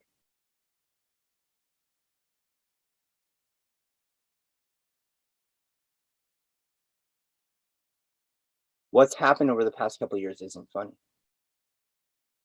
I by no means said that. What's happened to a lot of different people in this world to surrender is not funny. I've gone through it. I don't think homelessness is funny. I don't think homelessness is funny. I don't think suicide is funny. I don't think murder is funny. I don't think breaking a leg or falling down or being hurt is funny at all. But a part of being a creator and a part of being aware of my own awareness is I've also known what I've had to go through to get the hint. And I'll say the more stubborn you are, the more your universe has to break you down to get the hint. But we can actually step out of that survival level mode of awakening, and we can surrender to what this newness is within us by gifting ourselves an opportunity to come back into this place of silence and to remember, to be mindful of the spells that we're creating, be mindful of our awareness, be mindful of what we're creating, and be more mindful of what is ahead within us through the sound of love in our heart. Because, at the end of this reading here, we're coming back to a place of love. And the universe itself doesn't want us to go through these processes of huge deaths and rebirths. It actually wants to awaken us to a really softer opportunity. But it requires us to slip into that, because that's a part of the Sophianic tone, the Sophia tone, the everything and the nothing, is it's a part of that. We have to slip into that void of awareness to fill back up again, to discover who we are. So it's actually great limitless opportunities found within the liminal space. And all this is, in a very long-winded way, is to say, open up to the liminal, to find the limitless potential that exists within you, and to really remember who you are in the youthfulness of your love and the youthfulness of your approach. And all of us can surrender to that, and all of us can take those moments and opportunities every single day to do that, whether it's 5 minutes, 20 minutes, 4 hours, or an entire day. What can you do to create stillness, breath between spaces, so you can receive? We all go kicking and screaming or surround self with more love. Exactly. Thank you. Okay. We need to create the space for awareness, though.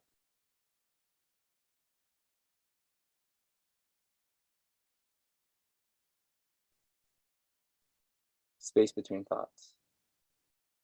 Space between time. To slow everything down.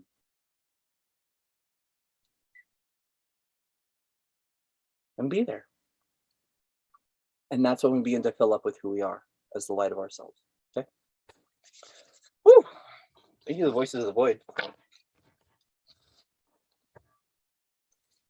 All good. Remember, guys, all is love in here. All is love. Even if I hear things or becoming aware of things, and I'm talking to spirit, or I'm talking to the universe, or I'm talking to someone that's upset, it's always coming from a place of love.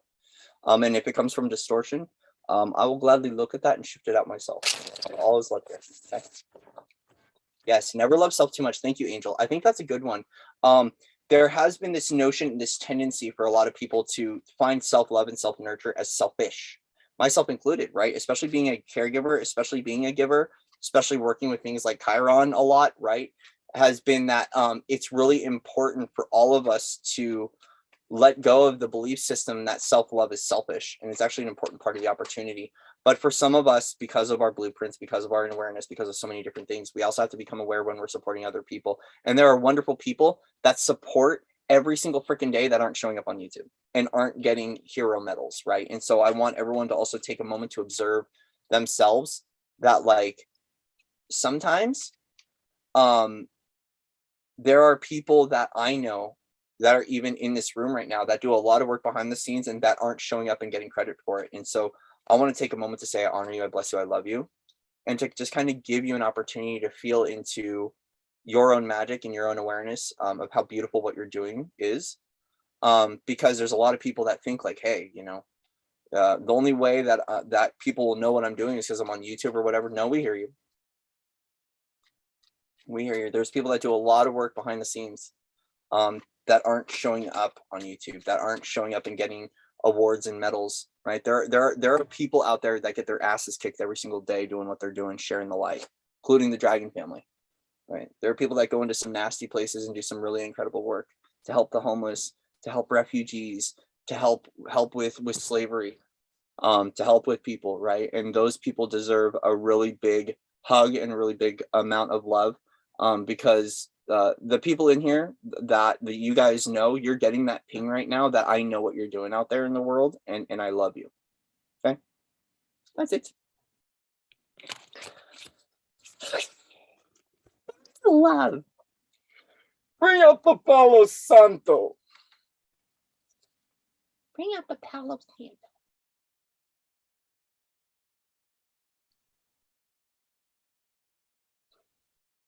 Love you guys.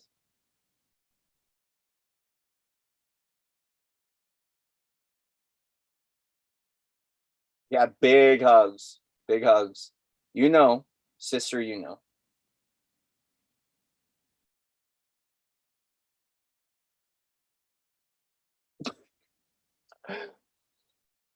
And thank you guys for being here, because here's the thing is, like, when it comes to this level of work, there's been a lot of things that go on in this world where you guys are standing right beside me, right? Okay, so I want to let you know there are people in this room, you know who you are. Yeah, I'm about to light up the dragon's blood too in the Celtic blend. There are people in here that during some of the lowest points of my life recently, you guys were there. I want to thank you. I want to thank you because you know who you are. You know who you are. Yeah, big collective hug, because our oversouls are our souls, our interdimensional selves are doing a lot of work out there, and it's really, I'm proud of us as a family. I'm proud of us as unity. I'm proud of us as love to be here. So we're gonna go get some charcoal discs, and we're gonna drop some dragon's blood and some Celtic blend.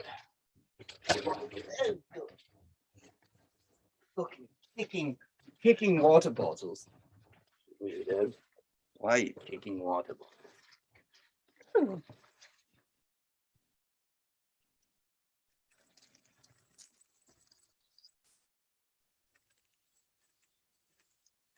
Yeah, if you guys want to go jump, you can go jump. Go jump. Oh. Love you, Linda. Thank you, Linda. Love you, sister.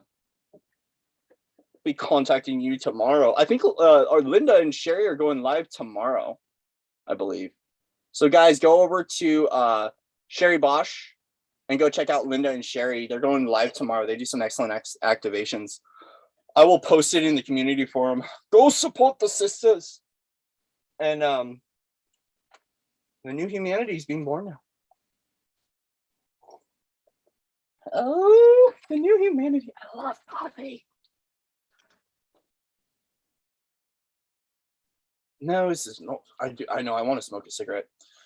I might take a couple of drags while we're in here. How's everyone doing?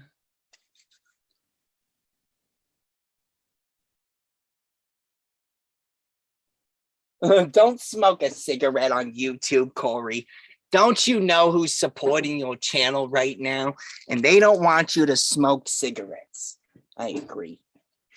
But I'm also a nicotine addict. Temporary. And in every now moment, it is lessening. And as long as I surrender to the void, I will lose all of that in my life. Dragon's blood. Oh, let's just, we're dropping fire. We're dropping liquid hot plasma on the world right now. Yay! Hey, Sophie, where'd you buy the Andar from? Who'd you buy it from? Hi, Ariel. Ooh, thank you, Angel, for putting up Sherry's channel.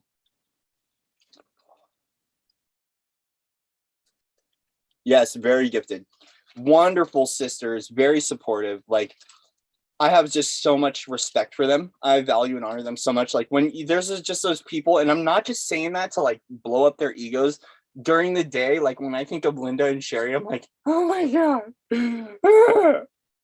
in a very very beautiful way. Yeah, so we're burning. We're just dropping some liquid hot magma on the family right now. So if it gets really hot, I'm sorry. This is what happens when dragon's blood comes out. We purify. I love dragons. So much fun. Okay. I'm being weird. Wake up. Oh, you went to Elemental Ascension. Good. By the way, Sophie, sometimes she has Valentine's Day sales. So sign up for her email list and you might get a coupon code for tomorrow.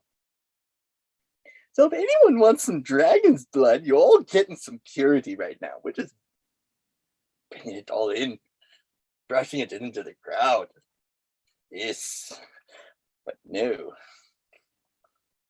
Yes, Linda did drive across the planet to see you. You're pregnant? Wait, are you pregnant again, Ariel?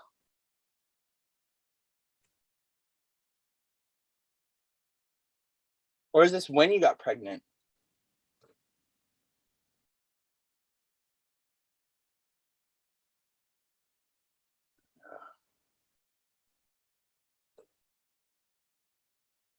I know. There's been a lot of dragon work going around lately. No problem. Enjoy it, Sophie. Yep. So there's new baby dragons that are being born. Oh.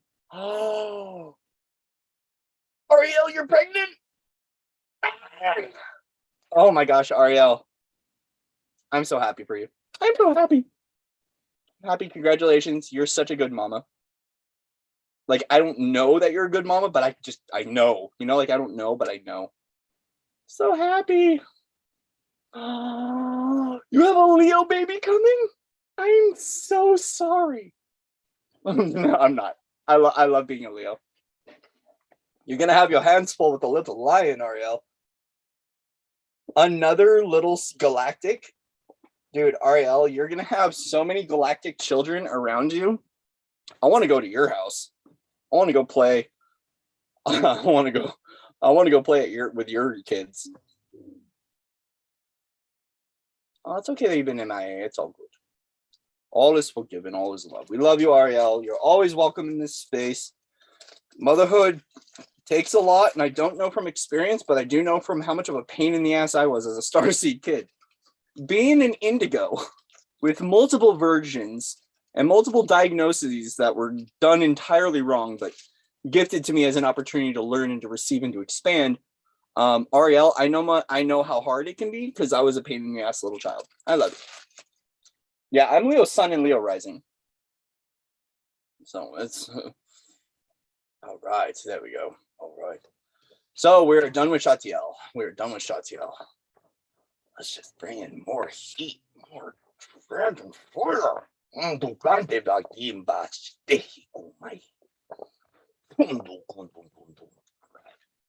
we go. All right. So we've got 2 more Angelarium cards. The next one being Bina, Left Eye, Knowledge. Ooh, knowledge. So we are going to go into the definitions of what this place of knowing is within you in the Angelarium book.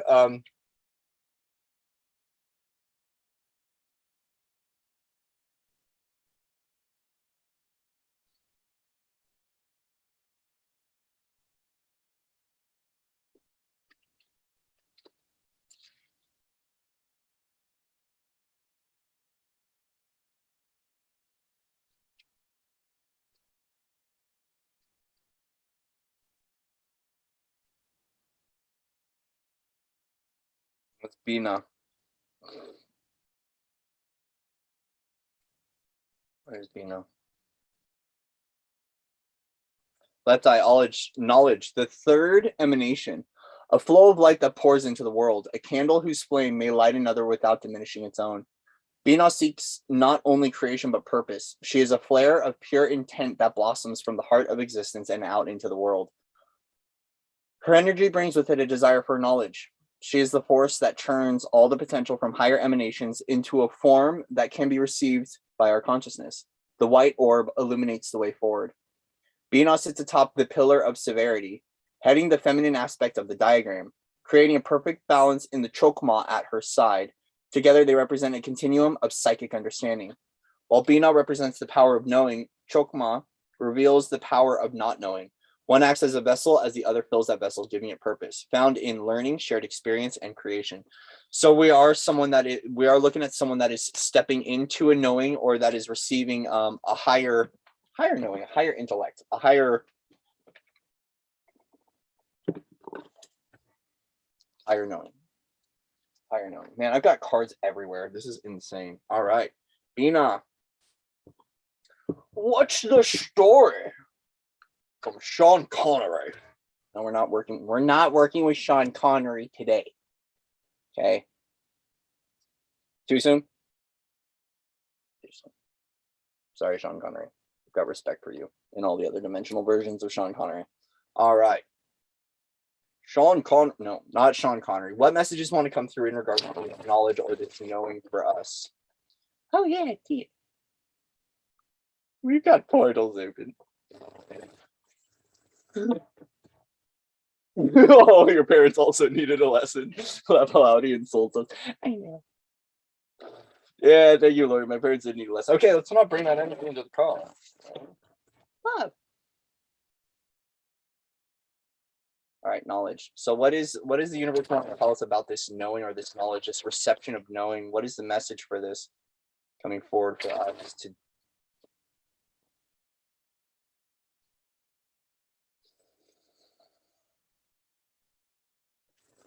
Good. Got a lot of powerful people in there. A lot of anchoring. Knowledge. What's the message from this knowledge? This knowing from Bina.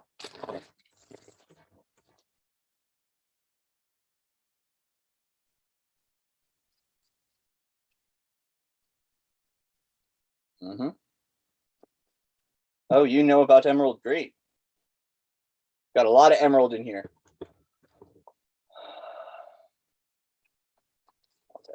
Lots of emeralds in here. Knowledge. Yeah, it's really about harmonizing with the place of wisdom from mind, body, soul. So a part of this, back to that creation point awareness, like it feels this repetitive thing of anchoring and embodying the wisdom and the lessons from yesterday. A part of your knowing in expansion is about it's about you being able to harmonize, balance, maintain, and sustain at a place of the integrated knowing, which is that soul fulfillment requires us to learn the lessons, to embody the lessons, and then to live the wisdom from the lessons. So moving forward, we're activating what this higher knowing is. So this is about the harmonization of a place of higher knowing and being able to receive what that higher knowing is.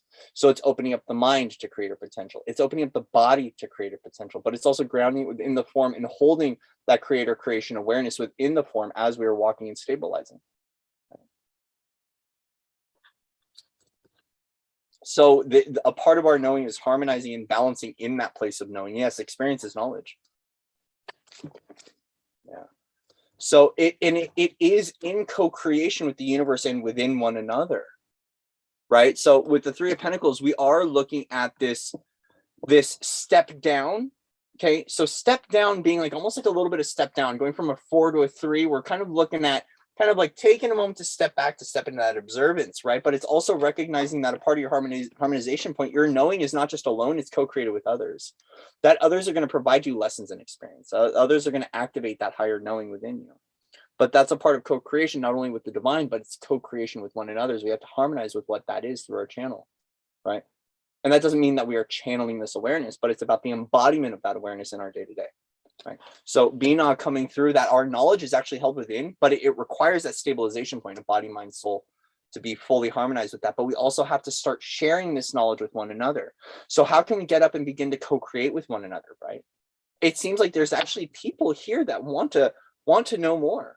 There are people that want to learn from you or people you want to learn from, but you got to go do that, right? It's about knowing that you here as a stabilizer of this frequency of knowing will require you to share that knowing with the world. However it is, whether it's in public with your family, your friends, your relatives, whether it's here on a platform, right? It really is entirely up to you. Okay. But it's about you stepping into that knowing, and becoming that oracle, becoming that priestess, becoming that sage, and sharing that with the world, knowing that you hold a lot of knowing within you. But yeah, you got to hold it within the temple, right? The temple, which is the body, mind, field, right? Mind, body, soul, space, the pillar. This is about your connection to the divine, how you're stabilizing that in your form. Stabilizing the foundation of knowing, so you're always walking within that potentiality in your knowing. Ouch, spirit funny. I know, right? Yeah. Knight of Cups. Yeah, it's also making sure that your knowledge is shared from a place of love. So this knowing is from a place of, it's a loving knowing. It's not a condemning knowing. It's not a hierarchical knowing. This is really baseline feminine knowing. This is heart knowing. This is heart knowledge. So heart knowledge is a part of this stabilization, right? We got crown, we got heart, stabilized right into the root, into the feet, the body, right? So this is heart knowledge. The knowing of the heart, the knowing of the temple, the knowing of the divine, the knowing of the mother, and the knowing of the father that exists within that, right? So this is making sure that this knowledge, this knowing within you is coming from a place of love. Heart, love, central, from a place of love, right? Okay.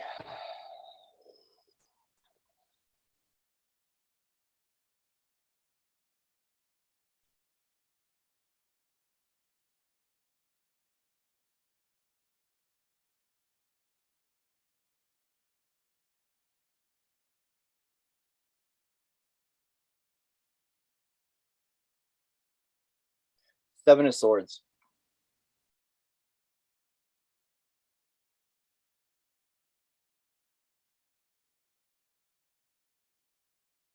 Your eyes might still be fixated on an old knowing or an old belief system.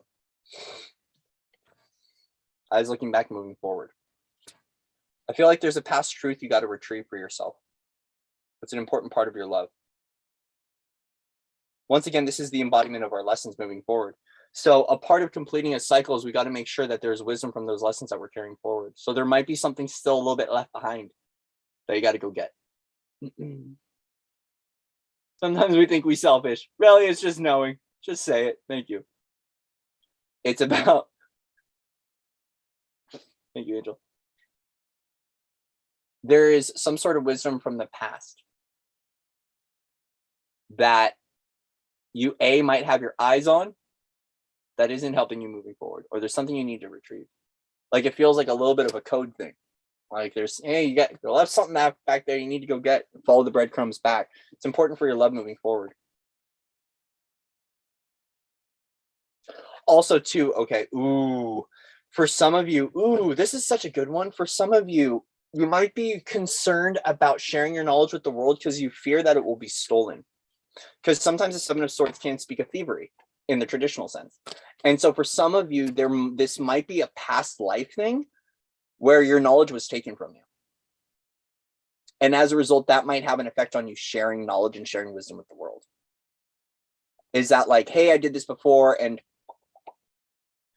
but I also want to say the reason why it's so easy for you to step into this knowing place within you and sharing that with the world is because you've done it before. That's a part of why you're here. It's a part of what your agreement is. Look, Three of Pentacles, agreement. Part of your agreement with this world is in a past life, you're like, yeah, I'm going to show up in this timeline, in this time frame, and I'm going to show up being that knower. I'm going to be that sage. I'm going to be that wisdom. I'm going to be that knowing, because you've done this before. You're actually really good at doing this. But it's for you to open up and to receive this and to know this within yourself, how important it is that your oracular work is.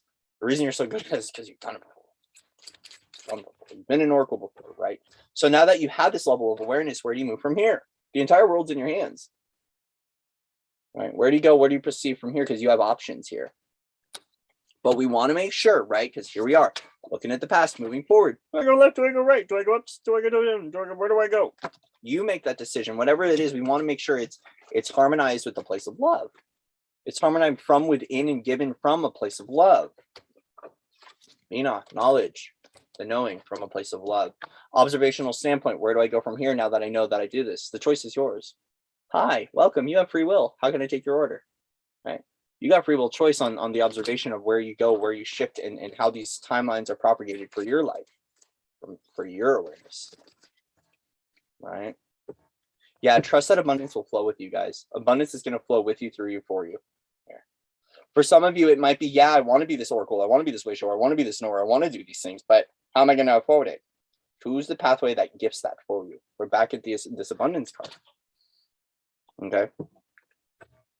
Stabilize in that knowing and know you will be supported within that. Yeah. As it's in regards to your divine abilities. With the moon card, we are looking at, for some of you have a really strong connection to the moon. You might be a moon witch or a moon goddess, a lunar goddess, back to the lunar goddess and the lunar feminine, right? Something to embrace fully, right? More will be revealed to you. And I feel like for some of you, there is going to be an awareness, the full moon in Leo, my favorite full moon of the year is full moon in Leo. Oh my gosh. Every full moon in Leo, it's like power on. I love it, especially being a Sag moon. I'm lit on Leo full moons. This full moon is going to reveal more of your knowing within you. It's going to offer you an opportunity to shift and to choose what that pathway is, and to choose that pathway that aligns with the abundance of you being able to be this knower and to share this knowing in your day-to-day, right? So what does this mean? It doesn't mean that you're going to get the $1 million paycheck. It could mean that you are. I don't want to by any means negate or limit you from what you're able to receive, but I also want to let you know that a part of what this message is that you being the oracle, you will be supported. So the abundant nature of the universe is going to give you an opportunity to feel and be supported in your knowing, however you choose to do it. Right. So whether it's like sustainable income, whether it's a 9-to-5 job, whether it's a routine paycheck, or it's a good following, or it's subscribers, or it's donations, or it's just receiving support, right? You will be able to receive that. There is going to be clarity coming for you in regards to this. For some of you, look at your lunar cycles, right? Especially if you're a man. Like, so me, I know that I'm a new moon witch. Right. I was told I was a new moon witch. So my cycles, while some people, because yeah, I'm a man, I have sacred cycles, is that I go through most of my purges on new moons. A lot of my purges, a lot of my cleansing, a lot of my emotional turmoil is new moon, because I am a new moon witch. So that means that for myself, I do have sacred cycles, just like feminines do, or the female embodiment. It's different, right? I'm a guy. It's different. Let's be real here. Okay.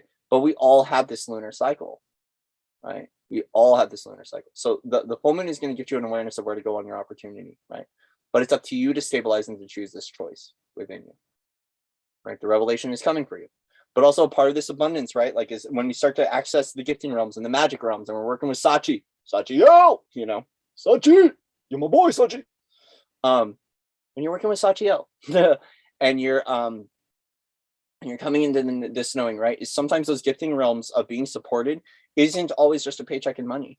Like, I have neighbors that give me eggs. I have people that give me free food. I have people that will drive me to the grocery store, right? Like, and it's actually happened a few times recently where a part of my gifting realms is that there's a random truck that comes by and goes, get in the back. And I just, and I go honky tonk and I go lie in the back of a truck and get a ride to the store. And it's cool. I get to meet new people. I trust them. I know they're angels, right? Like, I know I'm not going to get like, wait, you know? Okay, well, sorry. Let's not bring that into my reality. I trust them because I know they're angels, right? So a part of this supporting of abundance as well is it might not be the $5,000 paycheck a month and you got the Ferrari and the BMW, or you got a car. For some of you, it might be like, when you really need it most, someone shows up. When you really need a handout, someone helps out. When you really need an opportunity, a door opens. And when you really need to close a cycle and the lesson's done, door closes.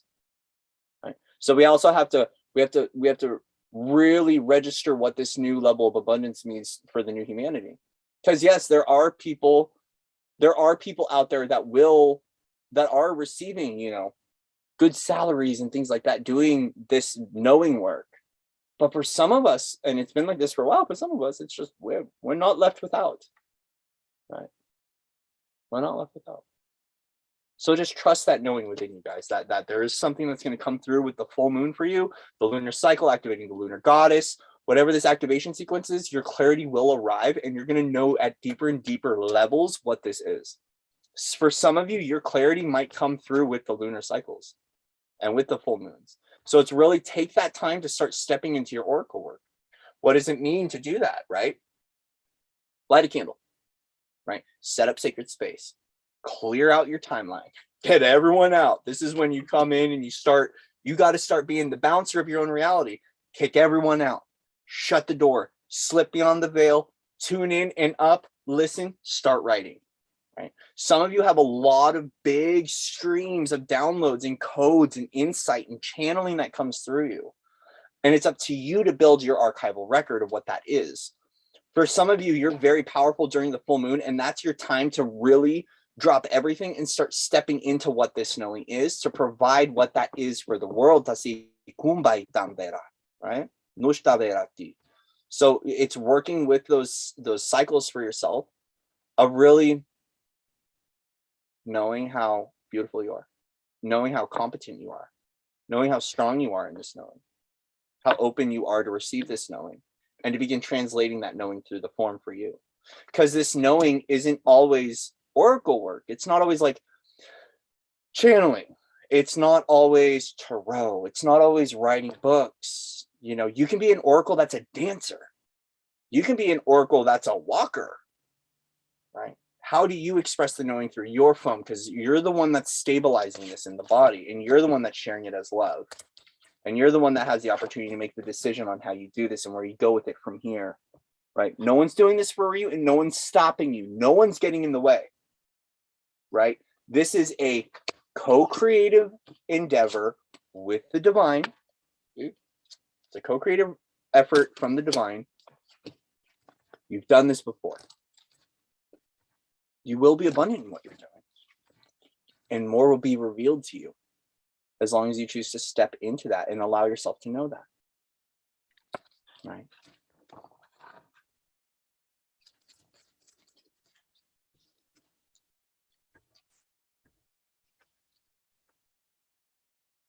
You are the universe. What was I just saying about the lunar goddess, the lunar feminine? Bingo! Mic drop. My job's done. Have a good day. You need to support your feminine. You are the universe. So you're going to find this key code within your own feminine ranges and within your own feminine lunar ranges. There's a lot of mother and feminine energy. So for part of this is you might have to slip into that archetypal functioning, right?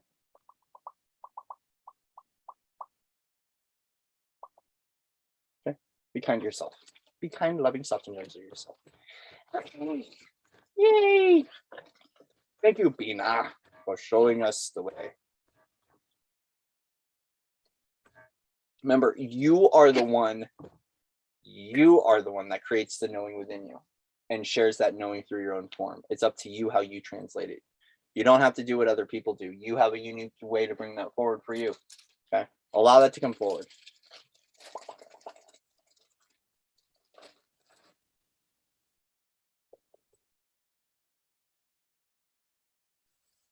Cory rocks. Thank you.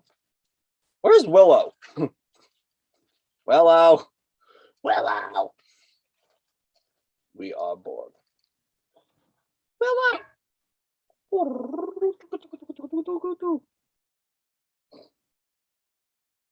Okay. I can share. Where'd Willow go? It's quiet. All right. That part. All right. Malkuth, ground the kingdom. Ooh.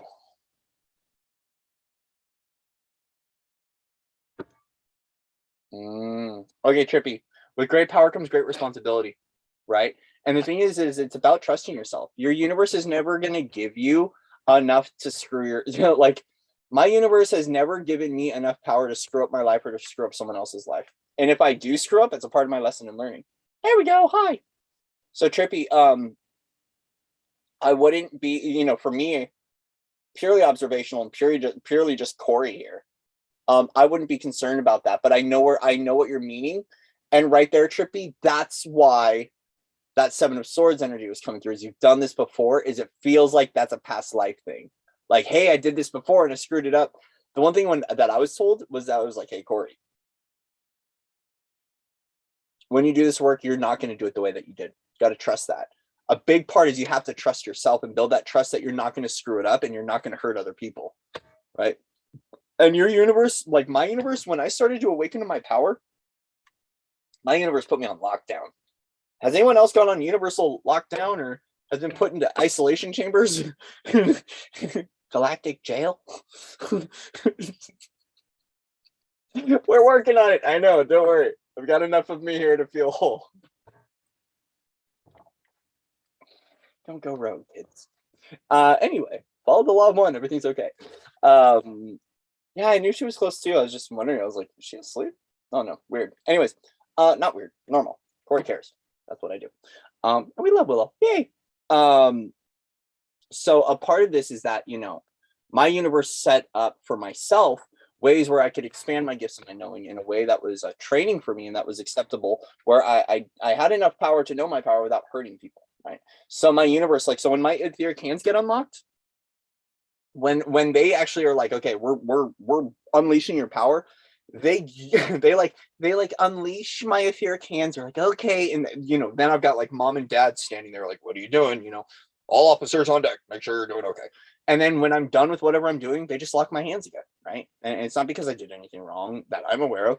It's just a part of letting a little bit of my power out and then kind of pulling it back, right? So just it's about you building up that trust with yourself. Oh yay! Yeah, yeah. Willow is fairy godmother. Yeah, Willow is Angel. Angel is Willow. Willow's goddess. Willow is God. Willow's actually the universe. As are all of you.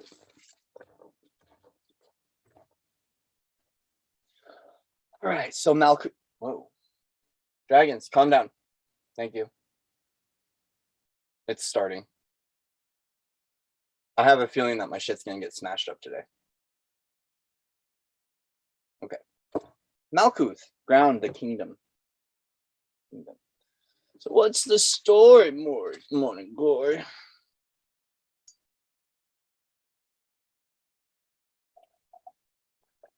Yeah, pretty much. Yeah, energetic. I wouldn't say shark cage, but I would say safety net. I'd say safety net. I know what happened in the music. My phone died. That's what happened to my music. My phone died. Okay, before we start this, we're gonna get I need my music because it just gives me happiness. Gives me happiness.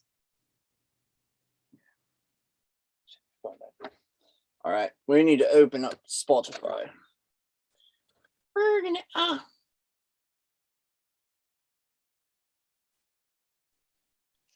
So that makes me think of Angel. That makes me think of the song "My Hero" by Foo Fighters. There goes my hero. Watch him as he goes. There goes my hero. He's ordinary. Love that song.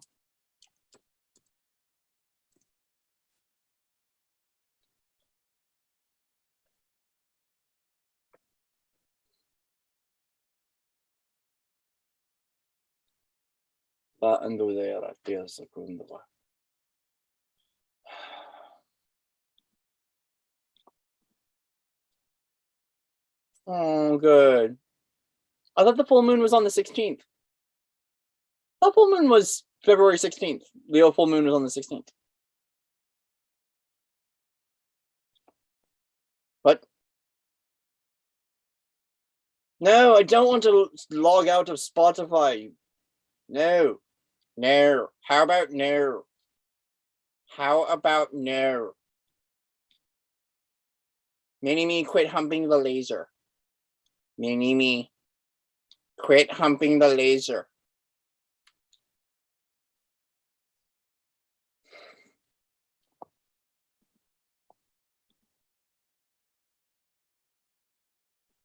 Mini-me, quit humping the laser. Sorry, guys. We'll be back in a moment.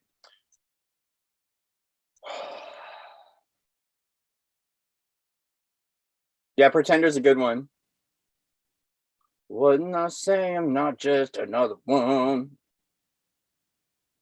Come on, dude. If it's gonna start, you know what? I'm just gonna play Magick, or I'm gonna play music in my head. That's what we're gonna do.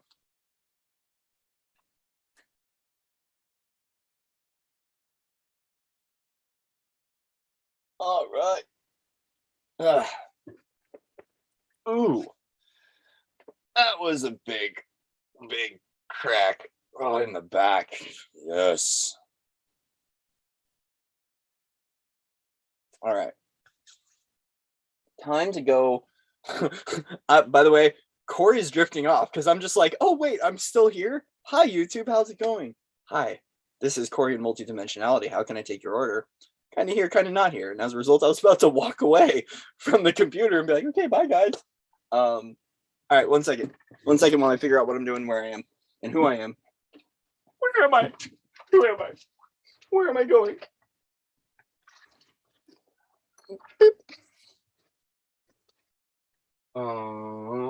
Wait, knowing. What should I have here? 2%. Okay, we can make this work. We go like this, and we plug this in here, and then that goes there, and then that happens there, and this goes here. There we go. That goes there, and then we bring out Buddha. An important message from the Galactic Federation of Light. That is all. What? Did he really just bring through a message from the Galactic Federation from Buddha? Yeah, the kid's weird. He's figuring it out. Just give him some time. He knows.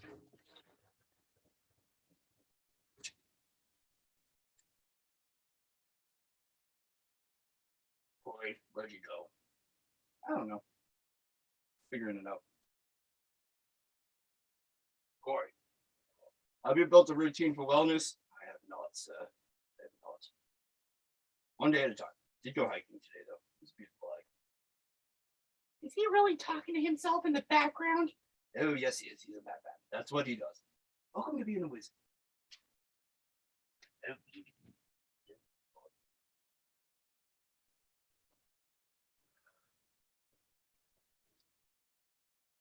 oh God. Is he picking crystals? What are you doing? I don't know.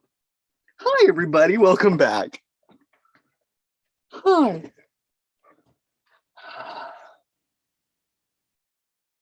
I wasn't talking to myself.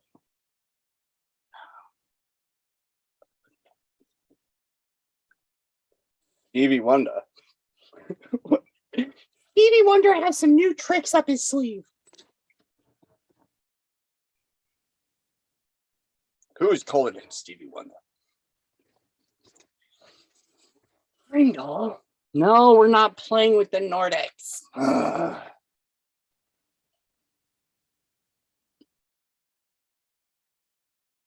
Oh, so someone was saying hi, doll. I thought they said Heimdall. I was like, oh my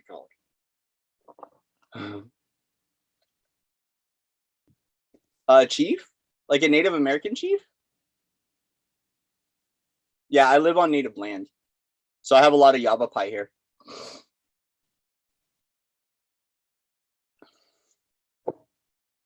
All right, so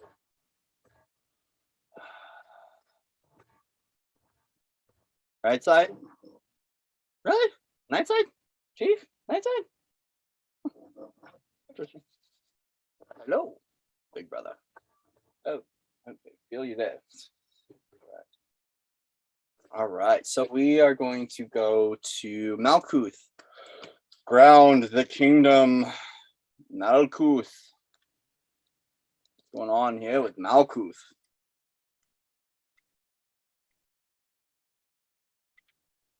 I swabbed the deck. We swabbed the deck. We did. We cleaned it up. We cleaned it.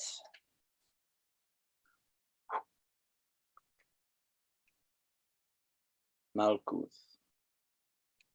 Gabriel Yesod. Malkuth. Here we go. The 10th and final emanation, the physical world in which we live, the domain of mankind. Malkuth is an emanation of emanations, the culmination of the many aspects that form the tree of life. Everything from our bodies to the experience we have in them to the world in which we exist is Malkuth. The infinite space that expands across the universe is a manifestation of her. The boundless prismatic orb holds all the colors of the universe. At the feet of the tree, the ground stretches outward, forming a base. This is the space where Malkuth exists. She is beyond just being the lowest point. She is the foundation itself. Being the thing that we experience every moment in our lives, Malkuth contrasts clearly with Keter. whose existence is marked by its total unknowability. As with all things in the tree, one mirrors the other, forming a complete continuum through which we can understand the boundaries of existence, found in the earth, our bodies, and our home. So yes, the avatar. There we go. Yes, we're speaking of the avatar. We're speaking of the body. But we're also know that the kingdom of the heavens exists within the form and that you are the universe through the expression, right? So this is about, we're looking at, for this message, we're looking at the body. We're looking at the ground. We're looking at home base. We're looking at, yeah.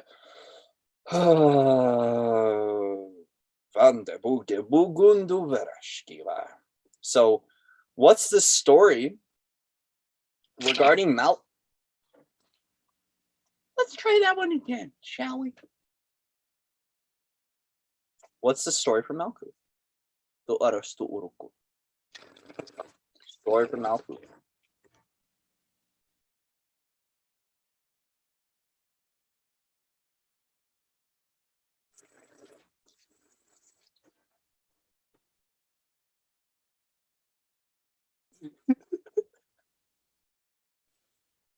I love you guys so much.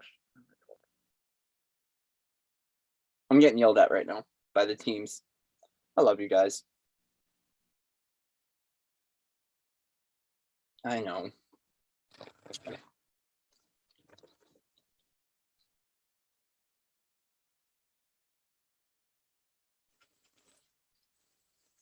I know. We're gonna play music. Okay, gosh. Spirit be quite abrupt right now.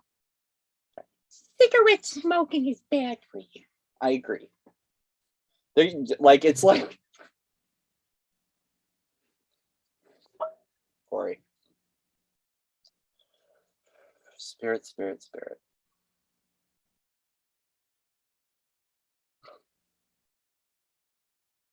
Did you know smoking's bad for you? I do. I'm very much so aware of that. Thank you. I hear it every day.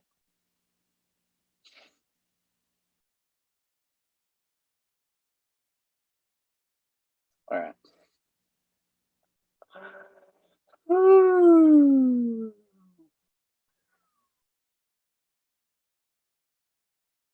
Man. We're just getting music ready, guys. So if I paused, don't worry. I'm just getting the music back on. There we go. Oh. Beat of my heart. No. All right, we're gonna get hyphy with a little bit more hyphy. A little bit more hyphy. Where do we go from here? Upward, people. We're going home. Yeah, we're gonna play. Yep. We're gonna play Frozen. I'm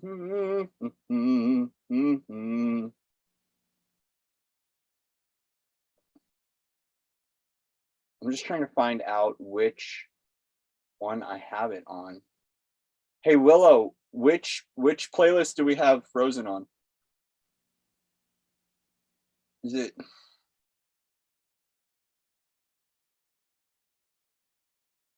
Willow? Willow.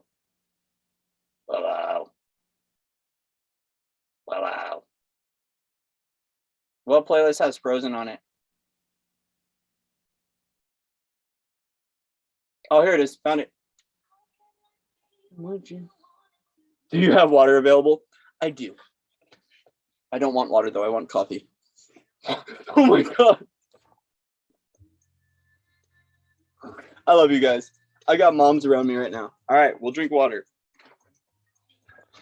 I do have water around. Water.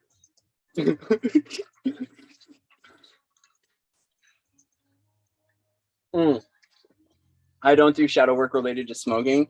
So really quickly, guys, about this, to answer that question, why you want to know me? Yeah, I got it, hun. Thank you. I was the rose. Yeah, dragon rose. You know that one. So with the shadow work related to smoking was working through my lines of addiction. So what I would do is I would quit for a period of time, and I would shift out whatever emotional stuff I needed to, because I recognized that for myself, cigarettes suppressed emotion for me. So like if ever I went into a trauma response or a fear, it was the immediate reaction was to go into smoking. So when I would quit for periods of time, it gifted me an opportunity to purge at a deeper level. Because essentially when we dissolve that toxin from our system, we have to start processing all the polarity that engaged that frequency to exist within the form. Because it's especially when it comes to DNA suppression. I got moms over here. You drink more water. When it comes to DNA suppression, oh my God, I give up. It's one of those things that sometimes to unlearn that behavior and to unravel all the emotions that were tied into why we smoke in the first place is that if you guys tell me to drink more water,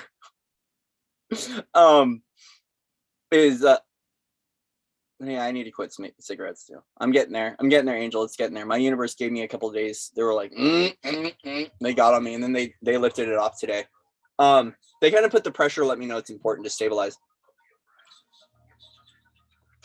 So the key here, okay, for shadow work was to resolve all judgment, to let myself judge, right? Because judge and shame creates a spiral or a loop that will keep the tendency moving and flowing and continuing it, right?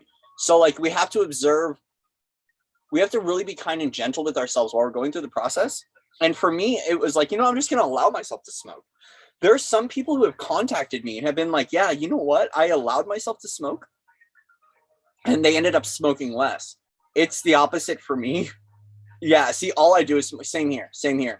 And I saw that actually. I saw that there was a lot of my day where I wasn't producing content or helping humanity. I was just sitting outside and just like meditating and smoking, right? And so it was one of those things that when I quit smoking, that's when I started doing all the like continual live streams and all those things, was because it gave me something more to do, because I recognized how much time was just doing that stuff. Whew. But anyways, all right, back to the kingdom. Yeah, we do need more. I'm gonna get more water so I can support my body's hydrational awareness. We got a little bit. We're gonna go alkaline water here. Alkalize your diet. OMG, OMGzels and weasels.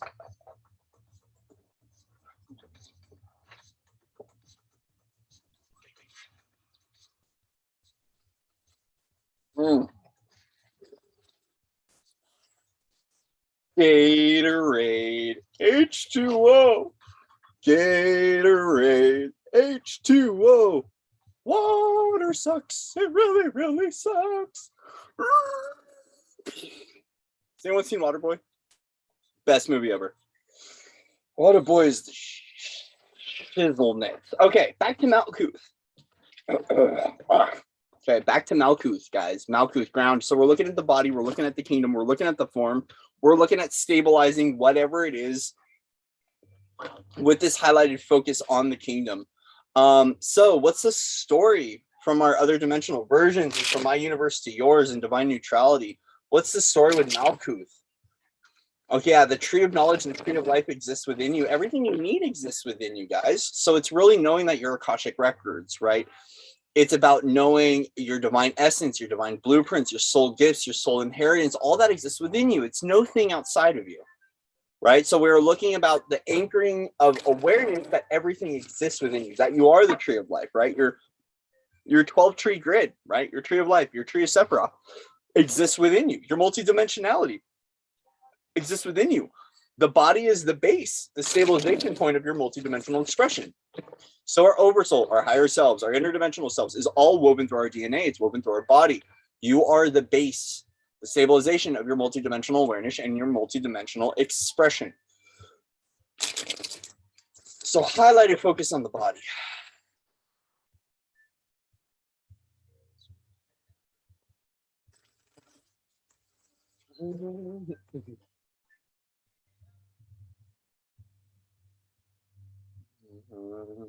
So what messages want to come through from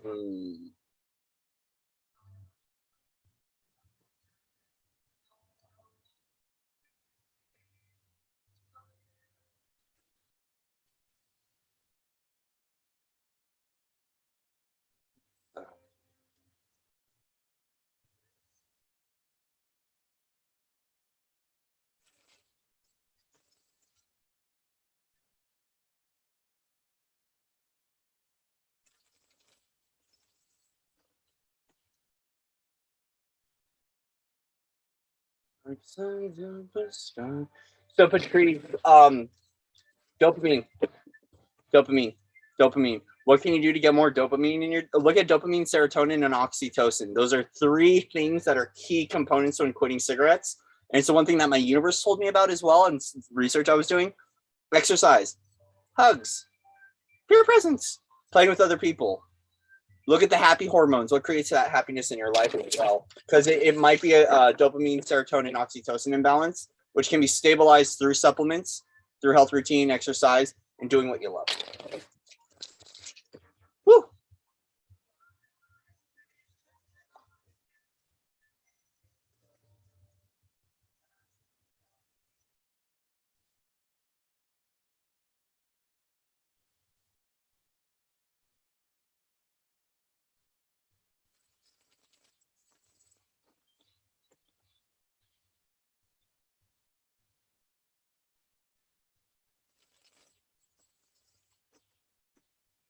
I love hugs too.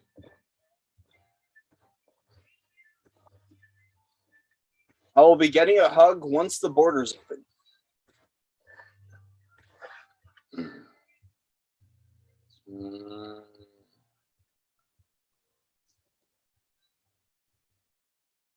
Okay, this is really interesting.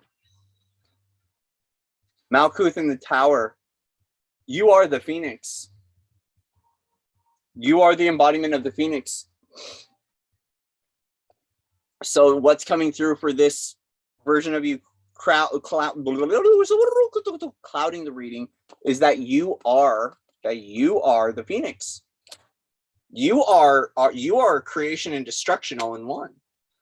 So for some of you, as we're working with creator awareness, we also want to make sure that we know about the destroyer, the everything and the nothing, the light and the shadow, the night and the light, all of this.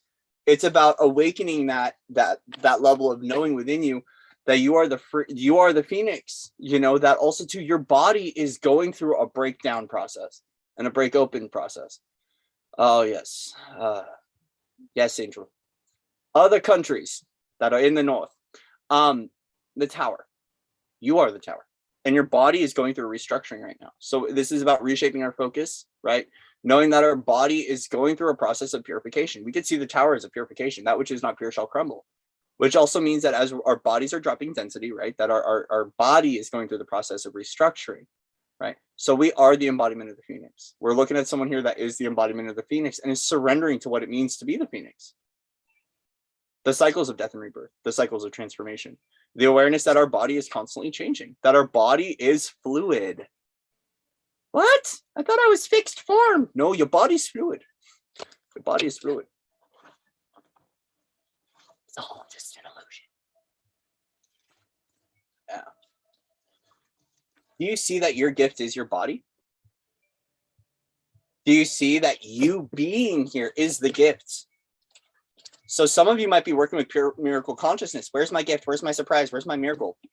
Your body's the miracle. The fact that you're here. You are the seed. You are the star. You are the light. You are the beauty. You are the shine. It's sooner. Screamed at me. Yeah, sooner. You are the gift. Your body is the gift. And it's interesting because with Malkuth, we're saying ground the kingdom. This is that download, that awareness that you are the kingdom, right? So as a result, we have to surrender and trust what the universe's plan is for our own physical bodies. So a lot of this is not only the support of our consciousness, but it's the support of the form and knowing that, hey, like our body is supported on this journey. But our form is the gift. Our body's the gift because our body holds the consciousness and our body is going through a repair. So the other thing too is it's about feeling supported through the restructuring process and allowing our body to feel important to us. So some people would actually, and it's really about tuning into your universe and what's right for you, right? Like I know Angel and I share this awareness. Her and I both have a lot of sparkles in our DNA, and as a result, there's a lot of things we can eat and a lot of things that we can do that normal people shouldn't be doing, couldn't be, and I know I shouldn't be doing, but we both go through this, especially holding a lot of dragon. If you hold a lot of dragon, like We can screw up our bodies pretty gnarly and still be pretty wide open, but it does have an effect. It does have an effect. Over time, it has an effect, especially when it comes to sustainability and it comes to our light body, right? When we are introducing carbon-based molecules into our body, right?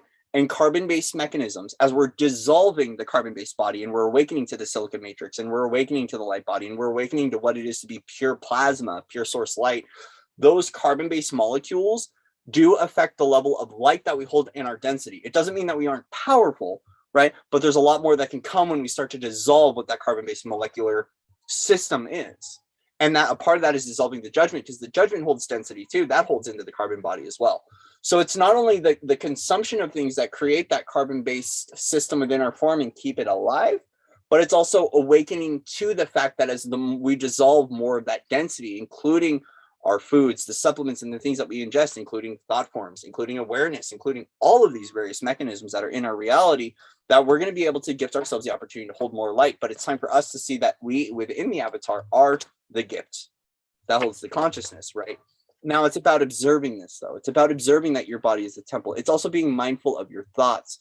Page of Pentacles, very much so taking a moment to review what this download is regarding your body. So with Malkuth here, the awareness that we are the multidimensional creation, the awareness that we are the tree of life, that we are the grid structure, that we are the light, that we are all these things, is to gift us the opportunity to also see this awareness for ourselves. So it's not just about receiving this gift, but it's also about looking at it from all perspectives, angles, time and light consciousness, right? Observing it and reflecting on it. The universe is gifting you something right now. It is a download. It's an insight. It's a pentacle, right? It is a shift. It's about sitting with what that download is and what to do with it, right? Especially as the universe is orchestrating some movement or some sort of structure in your life.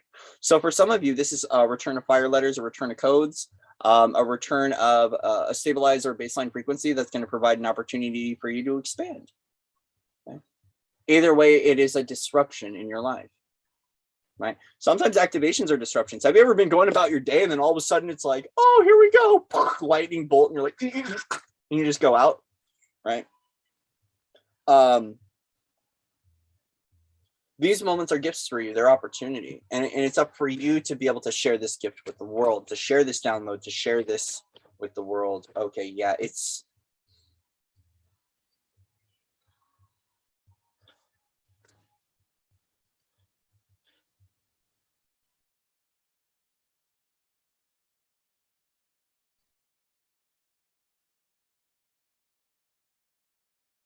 This download or this insight that you're seeing about your own body, it might be a cause of concern. So here's the thing, is that sometimes with what's going on with the downloads, the light keys, the sequences that we're receiving of source code, this might be the propagation of fear of awareness of the form and thinking that something is wrong with you or that you need to go to a doctor or you don't need to seek a professional.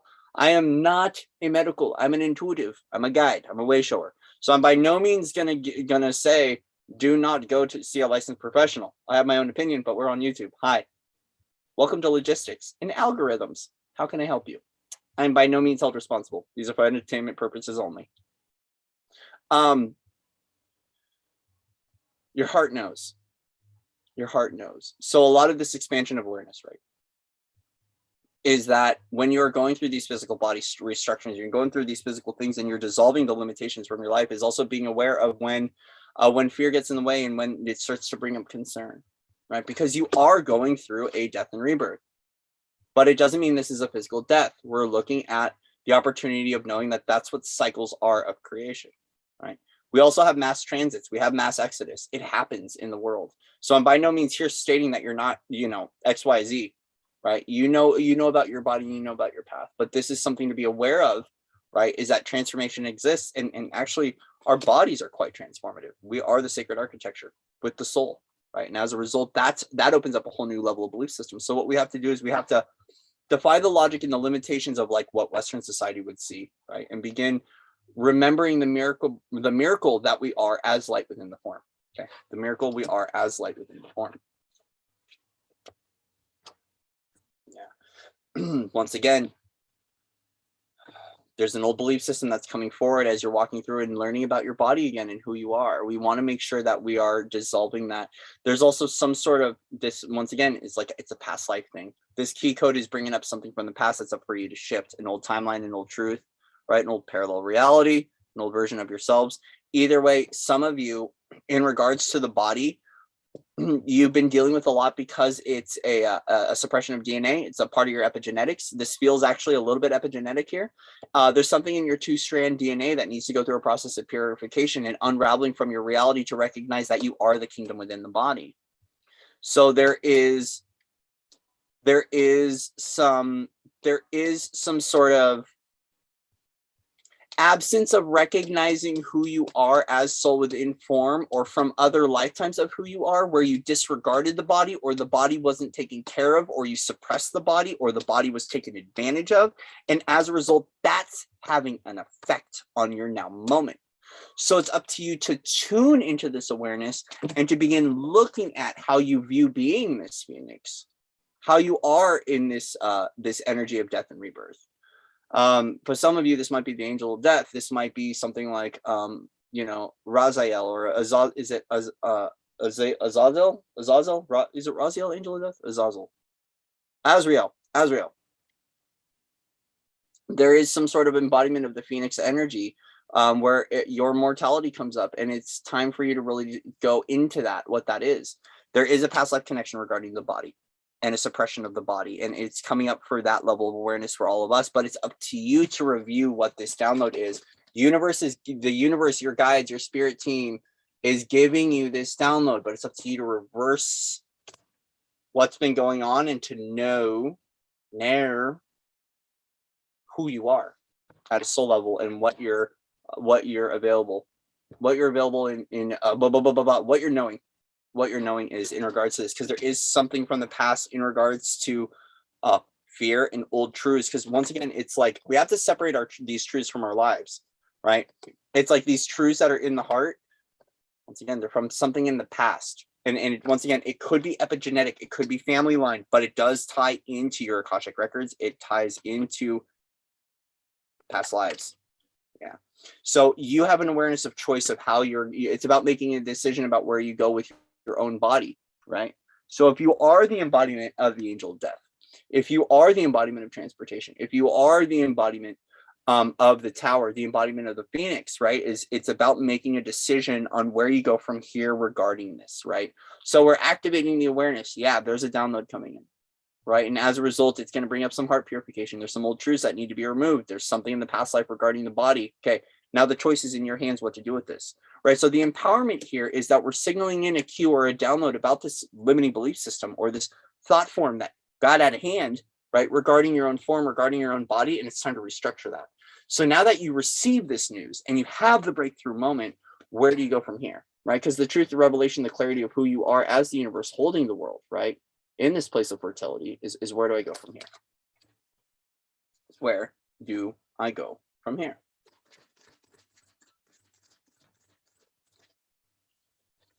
Yeah. It's about love.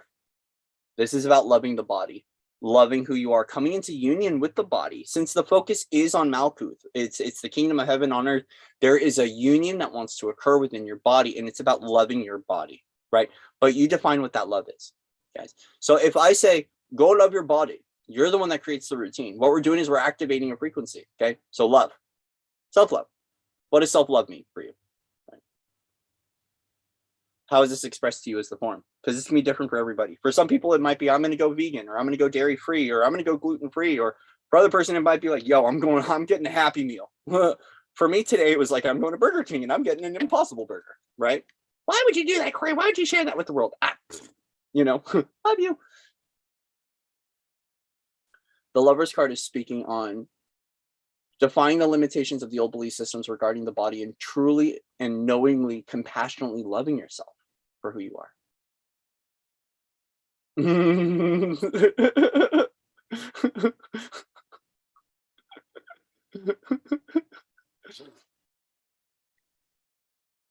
Self-love. Self-love. So it's about focusing on self-love of the body. And no matter what it is regarding this, it's about loving yourself as the embodiment of these aspects, right? So Malkuth, grounding, the kingdom, it's about, can you really, instead of negating and abandoning who you are at a soul level, can you embody it and love it? Flip it and reverse it. Yeah. Still be in here.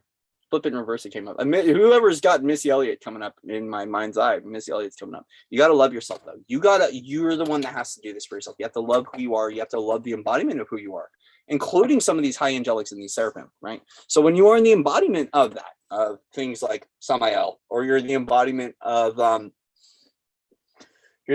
Samael or Azrael or Raziel, and like these really powerful fire angelics, like the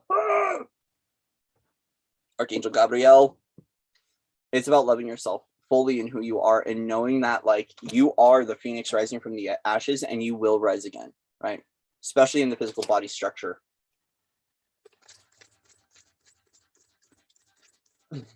Someone's praying over me right now. That's hilarious. Yeah, it's up to you to stabilize this, though. You're the one that has to integrate the energies, bring everything into balance, and bring in these foundations for you. Sandalwood. Yes. I think I have sandalwood right here. Oh, no, it's cedarwood. Cedarwood. Sandalphon. Sandalphon. But you're the one that harmonizes this frequency of the embodiment of you. All right. So once again, we're looking at choice of the form, pillar, expansion, expansion. But you're the one that harmonizes with what this self-love is for yourself. Yeah, especially with the lovers and the Four of Pentacles. Yeah, you are the one that's harmonizing, stabilizing this within the body of what love means, right? So if you are the tower, right? If you are the embodiment of the phoenix, it's almost like it's time for you to rise up into what it means to be the embodiment of love in the form. Because sometimes to be the tower means that you're the destroyer, which means you're the embodiment of destruction. And as a result, your body might be feeling the deconstructive tendencies. Let's look at destructive cycles, right? So we are looking at 2 points of creation and destruction. But here, if we're looking at the embodiment of destruction, or the embodiment of the obliteration of the old, or the embodiment of the disruption, right? Which is the universal redirection provided by the tower of the phoenix energies, the purification, it's now how do we step into the embodiment of love, right? So what we're doing is there's a polarized dance that's going on. It's swinging from one polarity into another polarity, right? So what does it mean to be the activation and the integration and the embodiment of self-love and love in your journey of the union of the wholeness of you as the kingdom? How do we bring this into awareness and how do we hold this within the form? What does it mean to treat our body differently? And where's the decision point for all of us to step into this pathway for ourselves? Because it's about creating a new direction based upon the newness, not based upon this old, right? So we're walking forward, looking forward, not looking backwards. Okay. So the embodiment and this level of purification that we need to go through is now coming through as the embodiment of self-love on our journey. And what it is to me, the embodiment of love. So let's think about it. 3 of Swords. That's a clogged heart. That's a closed heart chakra. Rainbow Phoenix. And yeah, Phoenix Rose. I like that. Phoenix Rose. It's about now what it means to be the embodiment of this love, which means that it's working with our heart. It's working with our love. It's working with us becoming that one giant heartbeat through the form, which is about you just being the emerald, right? You being that ray of hope. You being that beacon of light. You being that beacon of truth in your own life. Yeah. That's how you're going to create that new cycle for yourself. So if you feel like you've been in a karmic loop or you feel like you've been stuck, a lot of it ties into the body. That actually the embodiment of love and the union of you as all of your soul, as the monad, as the oversoul, is what creates the shift in the reality. So now that you are the awareness of this, right? You are the awareness that you are the universe within the form, that heaven exists within you. How do we now begin propagating this new awareness within the form, stabilize and balance it, and also recognize that this is how we complete a cycle and we open up new opportunities for ourselves, right? So what we're doing is we're surrendering the old belief systems of whatever this is for ourselves as the Phoenix Spire, as all of these things. And we rise up from the ashes into the new and we turn the cycle into our favor as a new opening, a new doorway, a new portal, a new pathway, a new passageway point for ourselves, which comes through finally treating our body as Dharma and not treating our body as Karma.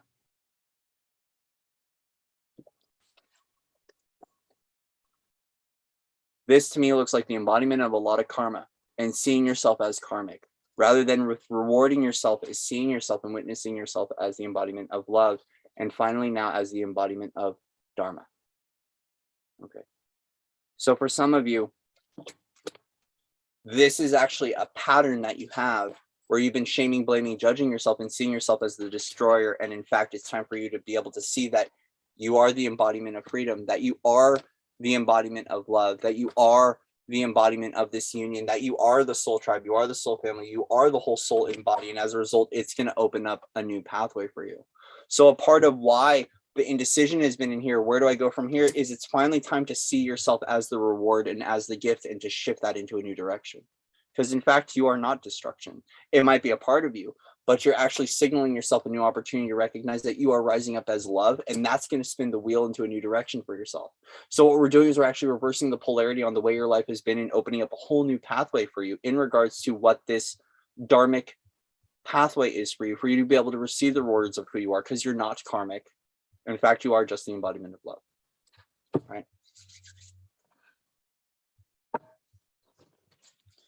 You guys.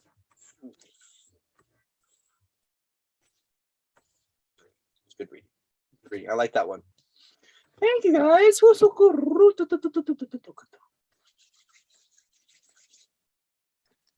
All right. How are we all doing out there? Water. Squirtle. Squirtle.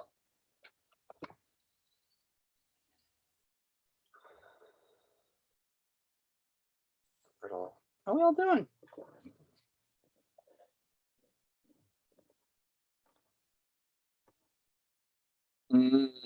Yeah.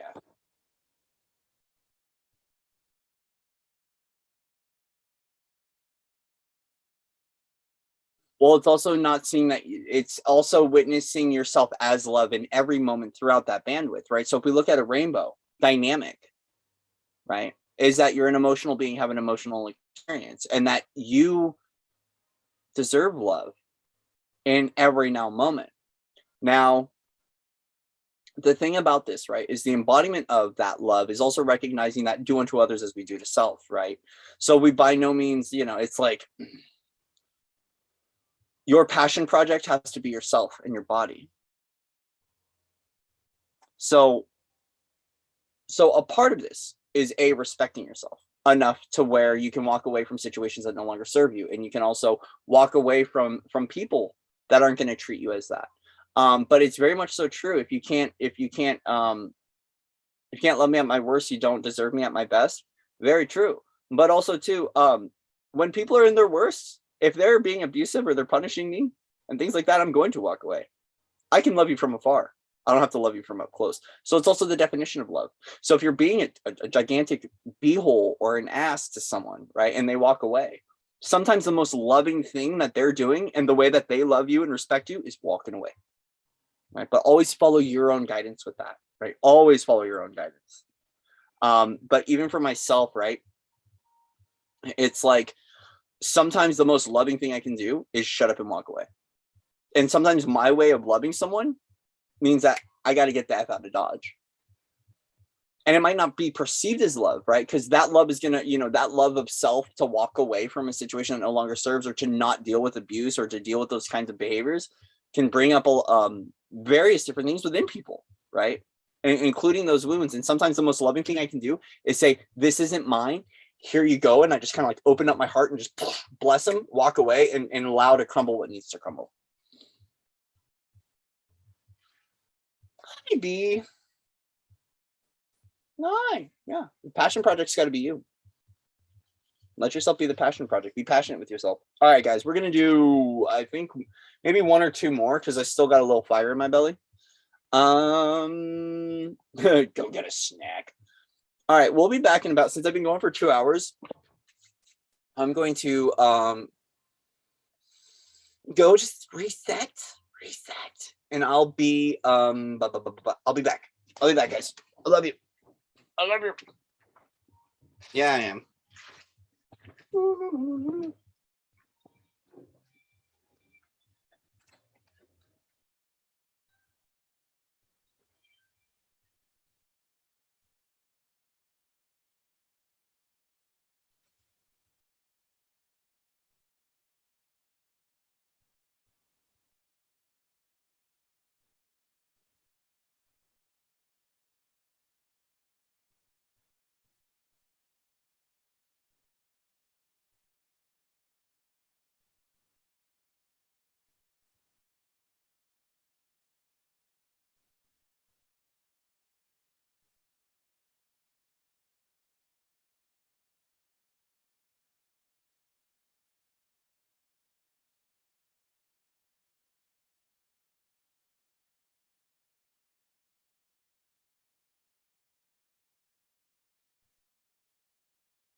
Pause for peace and push-ups.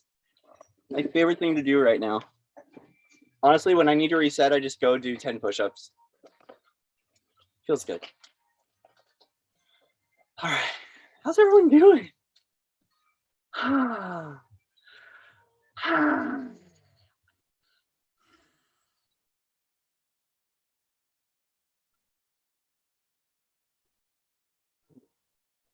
Oh, we're flying tonight.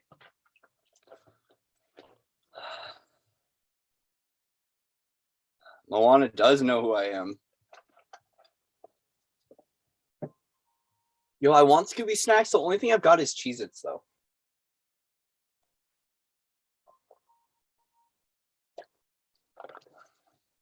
Macklemore is throwing up the peace sign.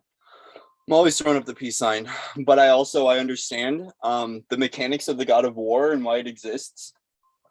I just choose not to punish myself. Well then, friend. Angel, are you making me jump?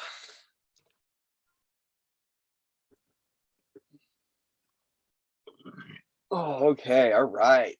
What's the story, Morning Glory? What are we going to do? We're going to start with Mystical Shaman. Ooh. Angel. Willow. I need the Dragon Hawks. The Dragon Hawks are too few. Angel. Hi, Kizzy. Enough to get in with. One of us might get through. Are you hearing it? But if that glacier passes beyond the river, Release the Dragon Hawks. I will have to release the lava. Perfect timing. All right, guys. So what's the story? Morning Glory.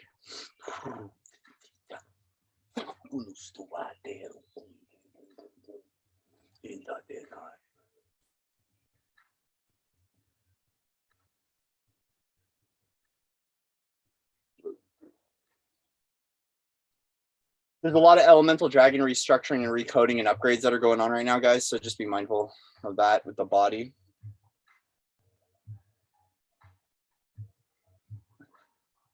I know. I need a Snickers. We're gonna do Mystical Shaman first. So what's the story? Hi, Tanya. I haven't seen you in a while. How are you? I have not seen Tanya in a while. Good to see you, sweetie.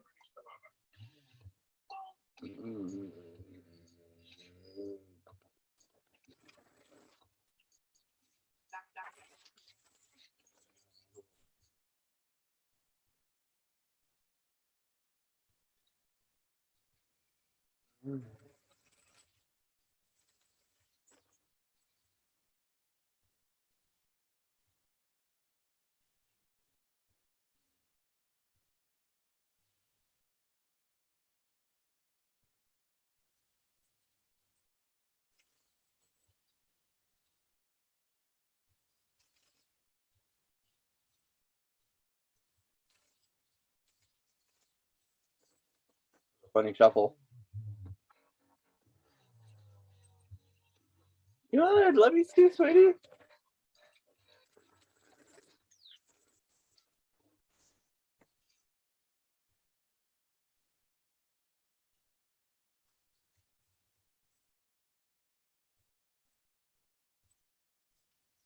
Now.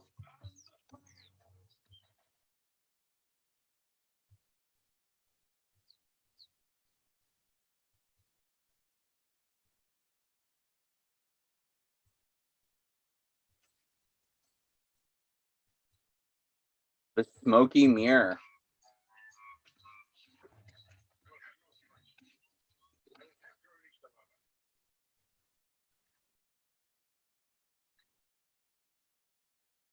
So it's taken us to a place of eternal reflection and being able to be aware of our own reflection. There's something that's fogging the glass or fogging the lens for you to be able to step into what this eternal reflection is. So what we're doing is we're looking at a place of who we are within our eternal knowing, and knowing about our own illusions, knowing about how our own circumstances affects our ability to step into our divine knowing, and what is fogging our lenses. So it's removing the limitations, right, and activating what our divine capabilities are, and being able to step into what our higher awareness is for ourselves. Okay. So the smoky mirror is a moment to glance at who we are in our future opportunities, free of this distortion and free of these rules, free of these expectations, and stepping into who we are within our divine knowing, right? So it's a chance to be able to reflect back at who we are, which means that if our sight is with distortion, we see ourselves within distortion, right? So what we do is we can create limitations in the bandwidths or frequencies in which we embody and know within ourselves based upon our own illusion, based upon our own deception, based upon our own trickery. So we are looking at foggy glasses, which means, oh, it's getting hot in here. Kidding. Settle, easy, and take it. Don't mind me. I have to add some humor into this. But we are looking at opening up ourselves to be able to receive new levels of clarity, new levels of insight. With the 47, we're keying in on that 11 frequency, which is that newness. It is that mastery key.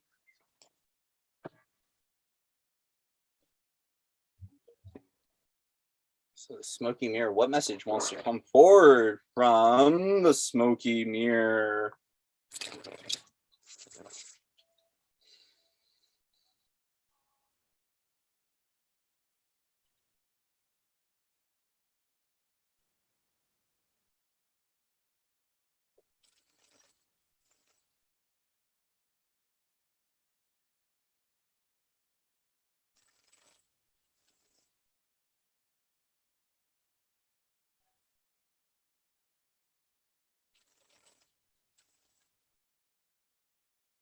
I love you guys. I love my family.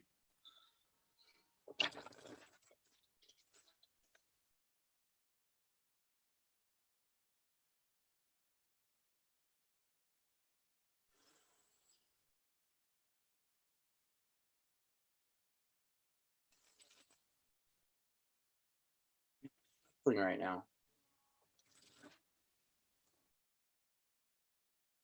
We're going to take a moment to reset.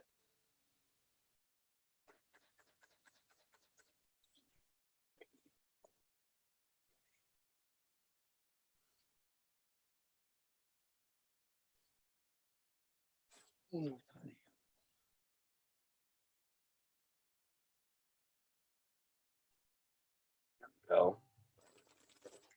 Ooh, Obsidian by Trevor Hall. I know, Tanya. I know. I kind of got that too. Yeah.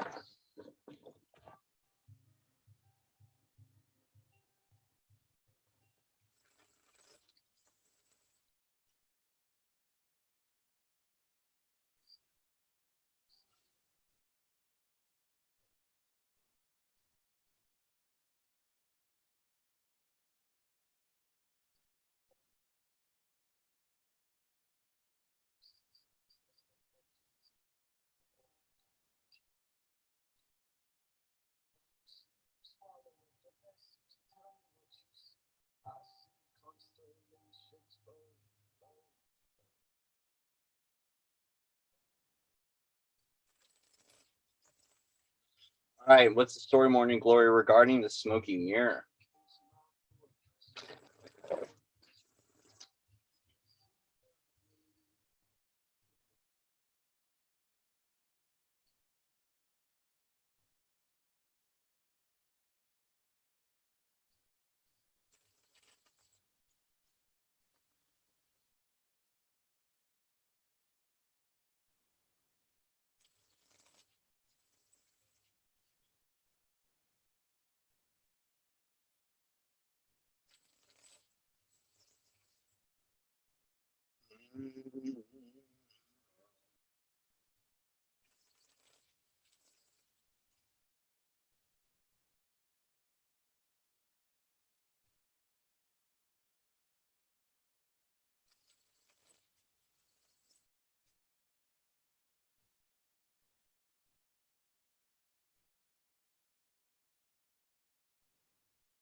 we're looking at the embodiment of some sort of balance coming through in regards to the smoky mirror. So in regarding to your own reflection, a part of your illusion and the fogginess is that is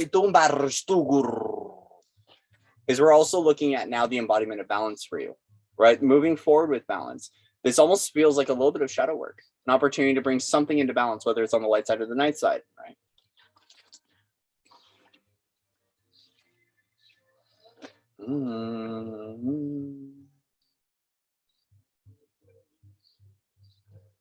There's something in regards to the inner child that needs to be worked on in your connection from childhood. Okay. For some of you, this might be the embodiment of how you are connecting to soul family, soul tribe. Is that a part of this is it's almost like how you view yourself is affecting how you connect with others and the want, the desire, the need to connect with the inner child. And the smoky mirror, it's almost like this illusion of self is something that has an effect on your movement through your own reality, how to achieve balance, but also how to sustain and maintain these kind of soul family connections. And it does feel like an inner child wound that's coming to the surface, by the way. Inner child wound that's coming to the surface. It's about stepping into back into that neutrality and that balance point, right? That perspective shift, right? Becoming the observer of what is getting in the way from you being able to connect with other people, but also about how you are connecting with the most true and authentic and beautiful version of yourself. Some of this, you might not see yourself as other people see yourself. You might be your own worst enemy. And I can relate to this one. Feel like I'm a little bit talking to myself. Is that maybe, because these messages are to support others, but sometimes they can come through this way. Is when you become observant of who you are in the true knowing, in the eternal essence of that. And you learn the lessons from yesterday. Old love, old themes, old routines, right? And we begin to invite in what I would refer to as pliability, which is the ability to bend and flow and sway with the universal orchestration. How is that? That creates movement. So this is working with divine flow and divine opportunity, right? Is eliminating the guilt, eliminating mom wounds, eliminating parental patterning that gets in the way from you being able to free flow freely. Because there is an essence of divine innocence in the connection point with other people. Connecting from a place of innocence rather than connecting from a place of hurt. Right? So we are looking at wound, we're looking at trauma here, but we're looking at being able to create ourselves and observe how this, it's about being able to observe within ourselves how we keep creating realities like this and being observant and aware of where we are in the essence of divine innocence, being able to see that fully, being able to embody that fully, right? Because divine innocence, divine play. That's recognizing the ability that the heart is wide open and we dissolve all judgment. We dissolve all limitations based upon what that heart tone, that heart frequency is of divine innocence and of the divine child and the divine play. And for some of you, the reason why things might have been feeling like you haven't been able to connect at certain levels with other people, or you haven't been able to play on your journey, is because there's something reflected in the smoky mirror that is blocking your ability to play. We're looking at old movement, old emotions, old things. And while we don't see that within the cards, it's also witnessing this within the field and being able to correct that, to be able to see ourselves in a new way. So what we're doing is we're opening up to what that divine flow is, the chariot movement, the divine flow in a balanced state of all that we are, recognizing that we might still need to integrate some shadow stuff, or we might still have some lessons to learn, but either way we can connect at this point of divine innocence and divine play with our soul family and soul tribe. But we also have to make the choice on that pathway for ourselves, right? So we also have to make sure that we're not accessing parallel timelines and alternate realities and things like that, right? We want to stabilize at what our baseline frequency is in our universal expression, right? So once again, decision on the timelines.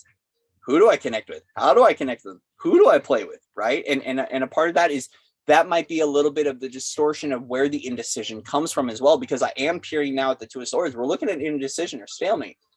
Right. So there might not be full clarity because we have to open up to what that divine flow is, that divine opportunities, but we have to also open up to the divine play in the soul tribe, the soul family, and make the choice on that pathway for ourselves walking forward, making that choice. Right.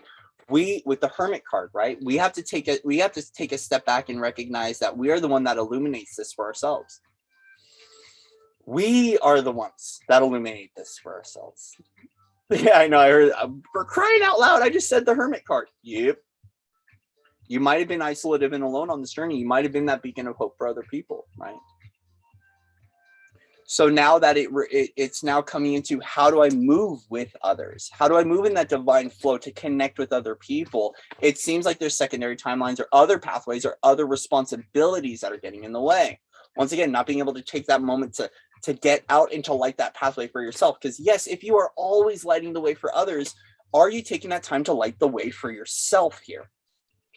So we want to get rid of the selfish motives, right? But look at where we are constantly lighting the way for others and for humanity, and begin to be our own beacon of hope, and begin observing who we are as that multidimensional creator, to see ourselves as that sense of play, to observe ourselves through the eyes of others. Because there's also this sense here too, just in the energetics and what I'm kind of reading and feeling into and channeling and all this stuff, is that perhaps there's a lens or a perspective that you hold and people don't see you that way, but you're still holding an old lens or an old perspective as a result of distorted reality or a smoky mirror, right?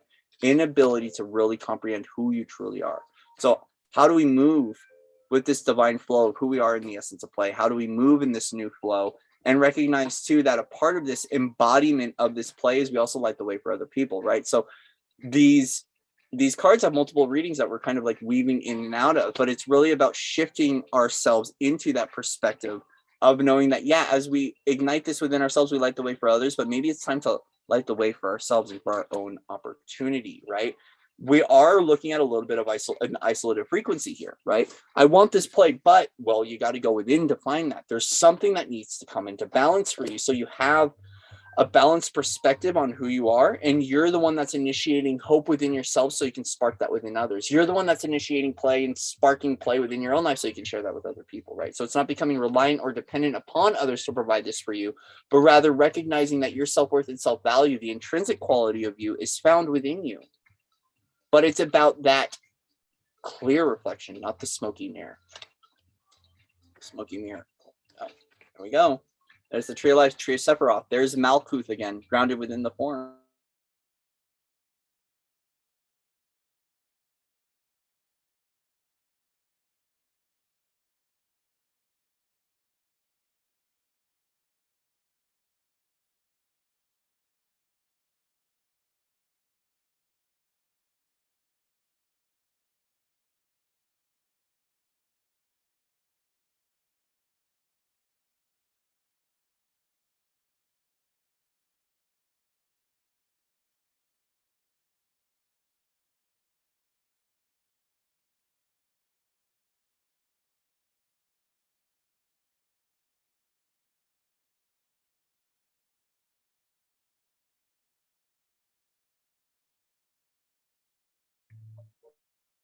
Hi guys, my Wi-Fi shut off, but we're back. Let's make sure we're here.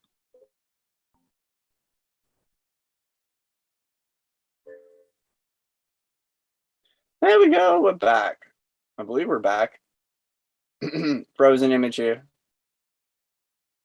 Let's see if the live will reset.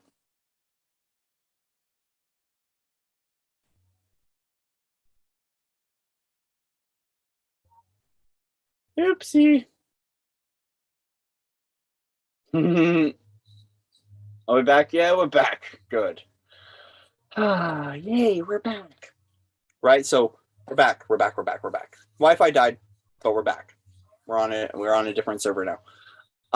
So yeah, it's about recognizing that a part of you is this unique gift of you, of seeing you fully, is that the partnership, the family, the home is within reach, but it's within reach.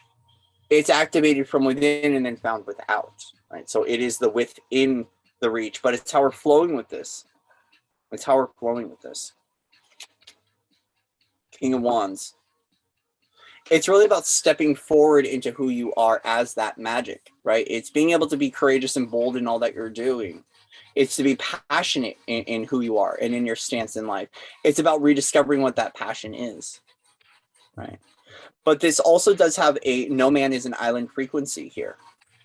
Okay, so while the courage and the passion and bravery exists within you, it's also about activating that awareness. And how are you, it's time for you to take back your throne.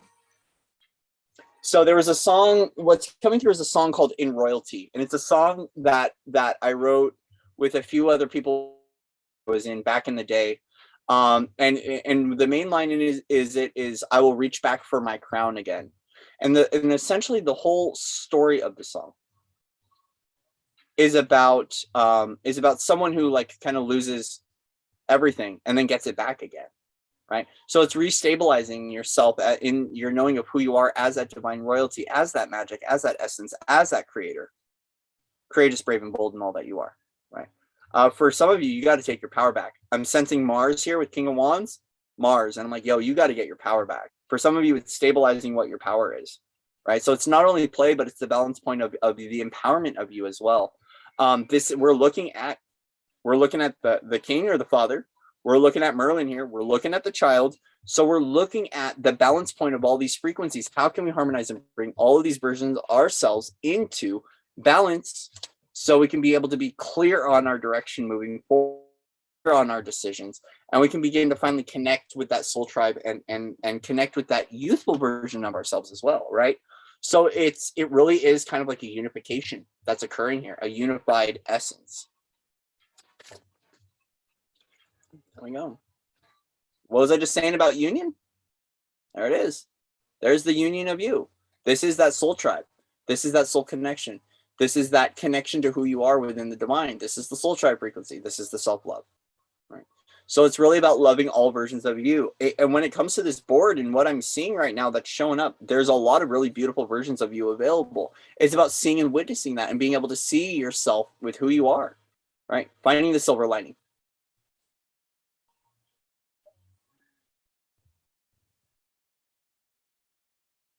Mm-hmm.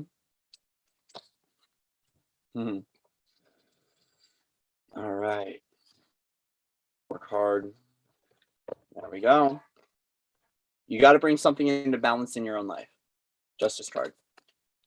It's about you coming into balance with your own perspective and to unite with yourself again. Okay. Good night, Heather. Have a great night. So there is some sort of balance that you are bringing forward in finding out who you are and dissolving whatever this distortion is and making the choice on the timelines, making the choice on the pathways, seeing your way forward as the light, knowing your abundant self, reconnecting to who you are at a DNA level, at the Akashic Records level, knowing your magic, knowing your love, knowing your truth, knowing your play. There's something that is coming into balance as you're integrating and embodying all of this, right? So recognize that, right? This is also to, no, I'm going to leave it there. I'm going to leave it there. All right. So that reading did go a little off because we did pause, but it was okay. It was okay. I think we're going to do one more message and then we'll leave it there. Ooh. How's everyone doing?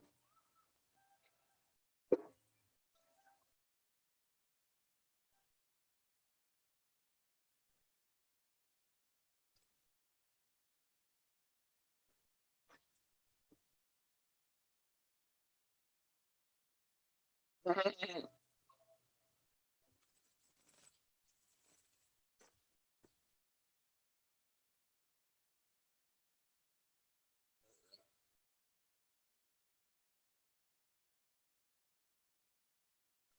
thank you, Stephanie. Thank you. You went to the symposium. Awesome. I'm having a great night. Thank you so much for being there. Yeah, so the symposium was today. teachbeastdesign.coms. Thank you to Linda Light for hosting the symposium. I think we will get a little bit of an insight of what came through. All right, Patrice, have a good night. It's 11:11.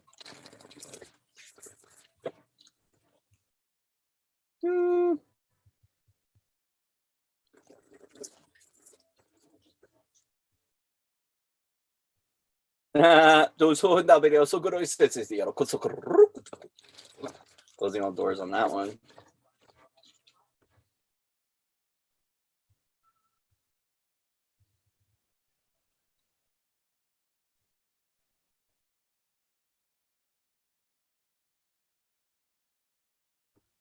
Oh, wow. What's from the symposium? Awesome. Wow. Well, thank you guys. I'm glad you found me through the symposium. It was a really, really great symposium. A lot of great light workers on there.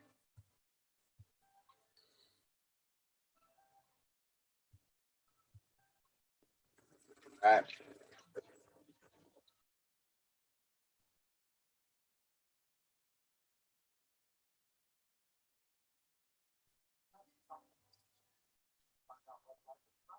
All right. So what's the story? What's the final message? Final message. Final message for tonight, universe.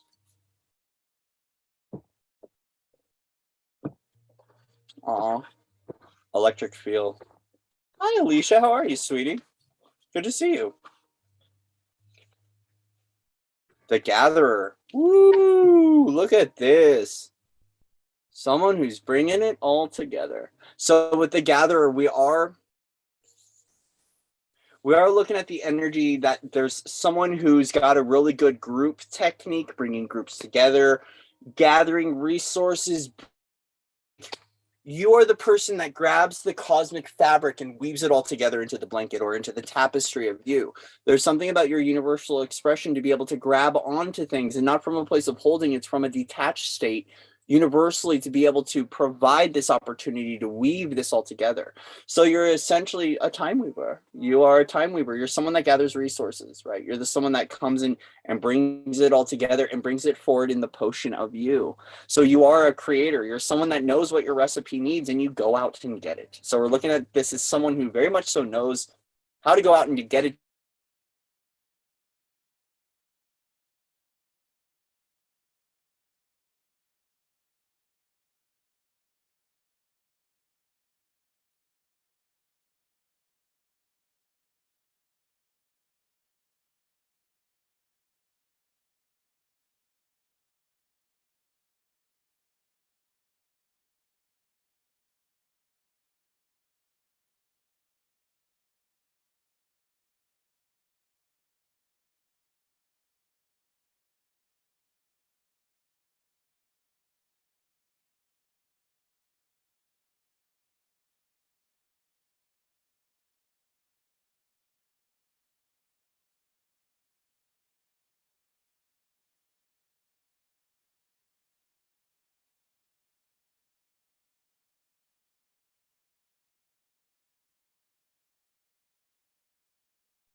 Hi guys, I'm fixing it.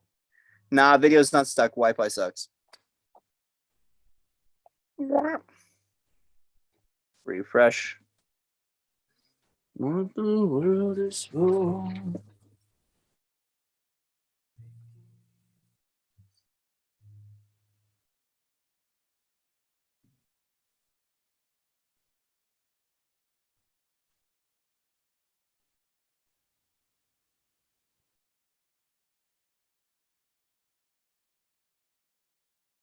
Weird. Am I live now? There we go. Ninja Cory. Yeah, I'm back. You guys might need to refresh the feed.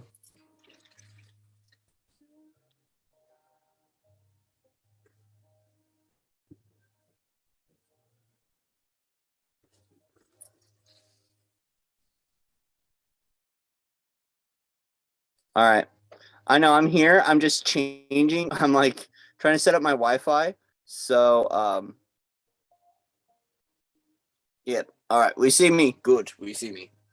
Well, I think we're just going to keep going with it.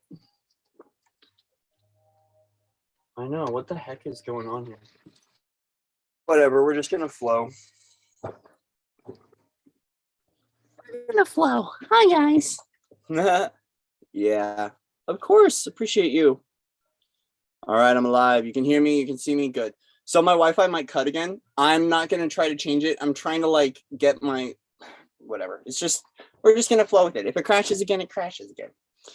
Sometimes internet works, sometimes it doesn't. Okay, so the Gatherer, we are looking at someone here who is a cosmic architect, someone that knows how to pull in the resources to build out whatever it needs to build out. So that's what we're doing here with the Gatherer. So what is the story? Morning glory. What's the story about the gatherer from our universe?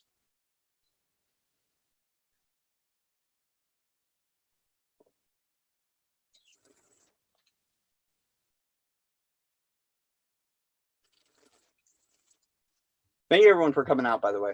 Thank you for all your likes, shares, subscribes, your wonderful donations. If you'd like to support the channel, you can go to my PayPal link. It's in the description box. I also have Venmo and Cash. I've also got sessions available. So if you want to go to foundersoflight.org, personal sessions and booking is all available in there. If you'd like to reach out to me, foundersoflight@gmail.com. If you have any questions, concerns, comments, reactions, you can reach out. You can also comment on here, or you can contact me via email. All right, love you guys. All right, so the gatherer, what messages want to come forward regarding the gatherer? Regarding the gatherer.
Gatherer.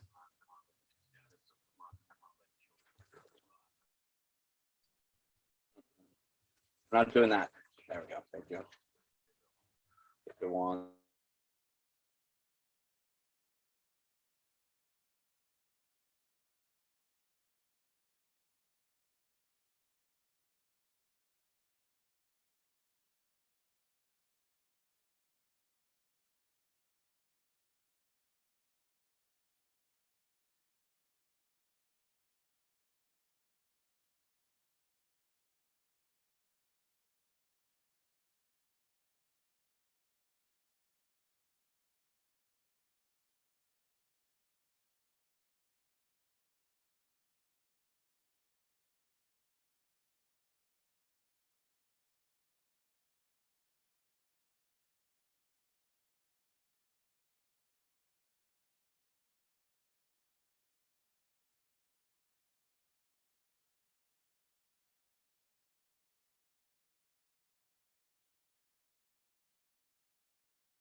I was muted. Sorry, guys. Hi, we're back.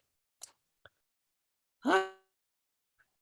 So a part of this, we're good. I know it's killing me too. When it comes to the gatherer card, is that there's something that's activating a higher level of knowing within you on how to gather more resources or how to evolve your own ability to gather and to weave cosmic thread, cosmic architecture through the universal system, but also to do this for other people. You want to bring dreams to other people. You want to make miracles happen. You want to make these things come true. But as a result, there's something that you need to learn. But you're the one that needs to empower yourself to do that. And that's just coming from Cory. You have to empower yourself to do that and activating that within yourself. Activating that within yourself.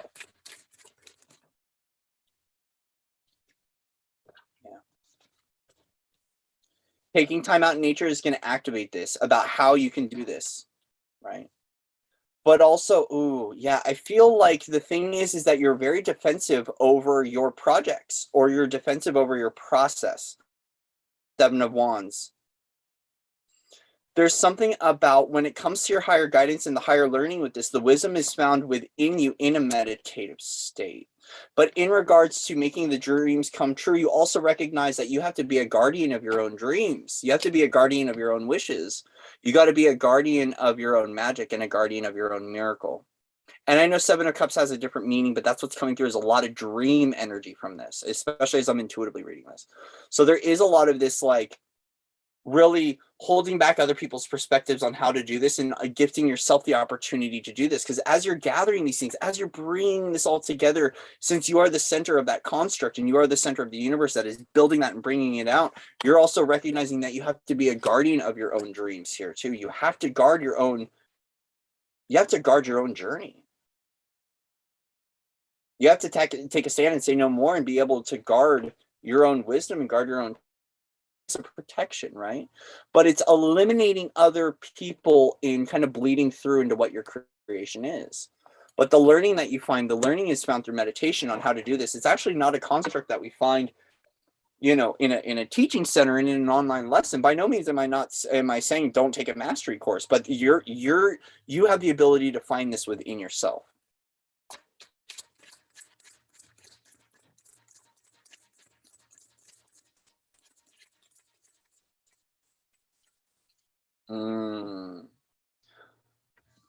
Here's the thing. Look at competition, guys. Look at the wound where you're still competing with other people.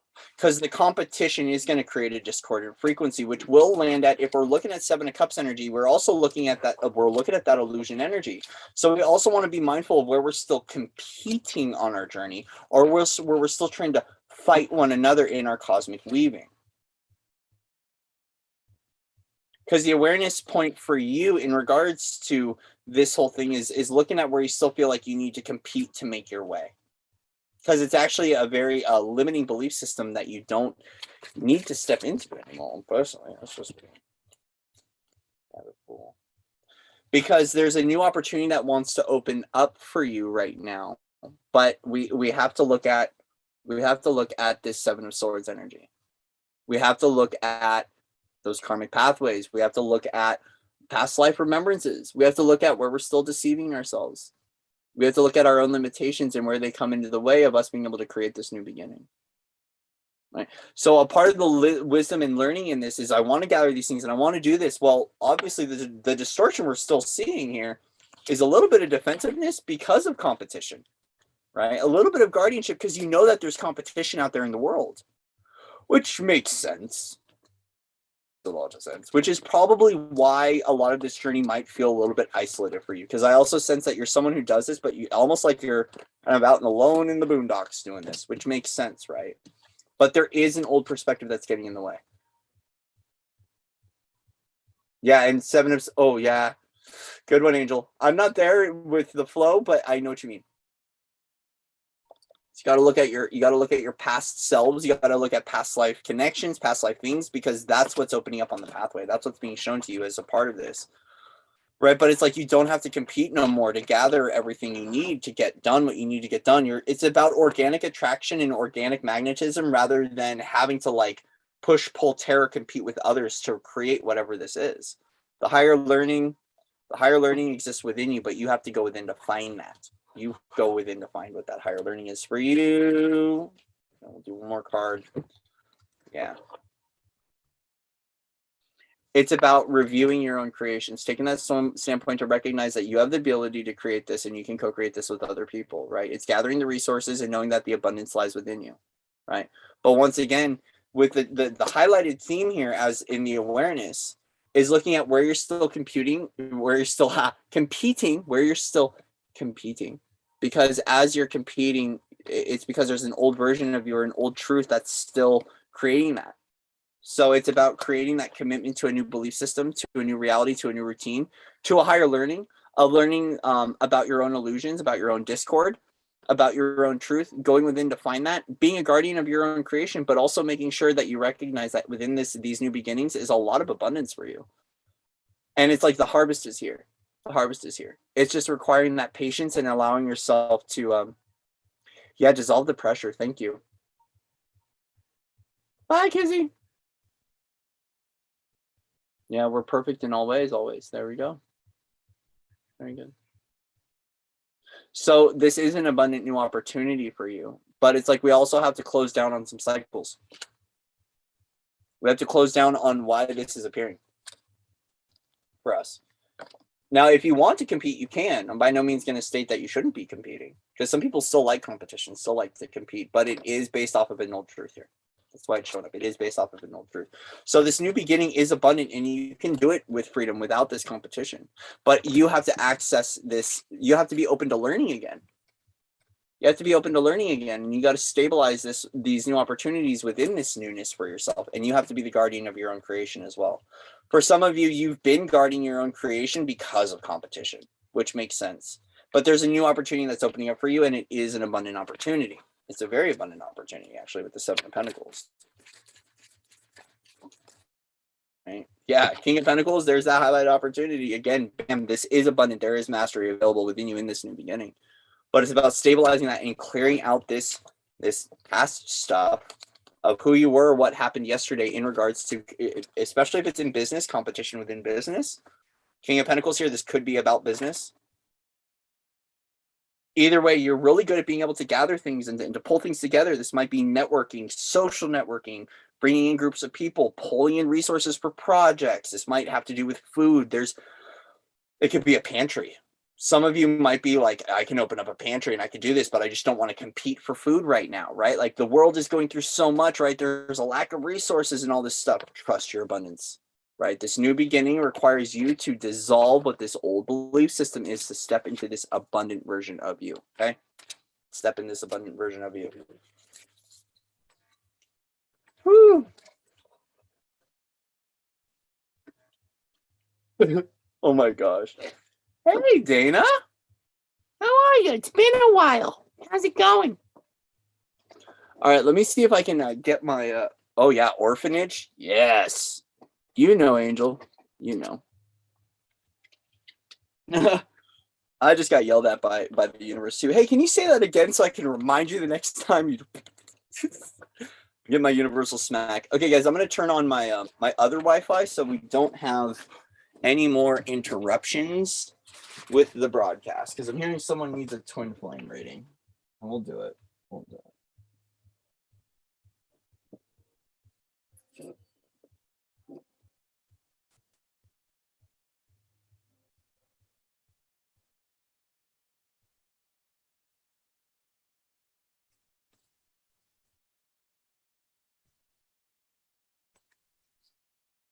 Oh man.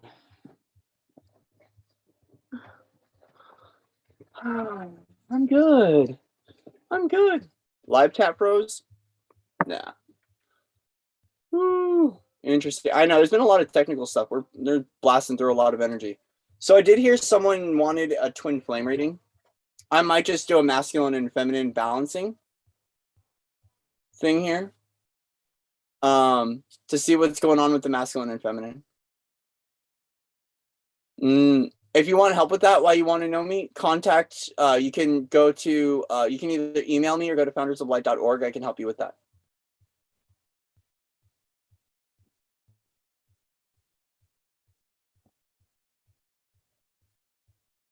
Hi. Yeah, I was hearing someone wants a twin flame reading, and I'm like, all right, we'll do a twin flame reading. There's a lot that's been going on with that collective. Oh, what? Only if you knew, sister. Oh, only if you knew. Yeah, there's been a lot going on with that collective and harmonizing and balancing the masculine and feminine. There's been a lot. So, there's been a lot of stuff happen on. So we'll clue in. There we go.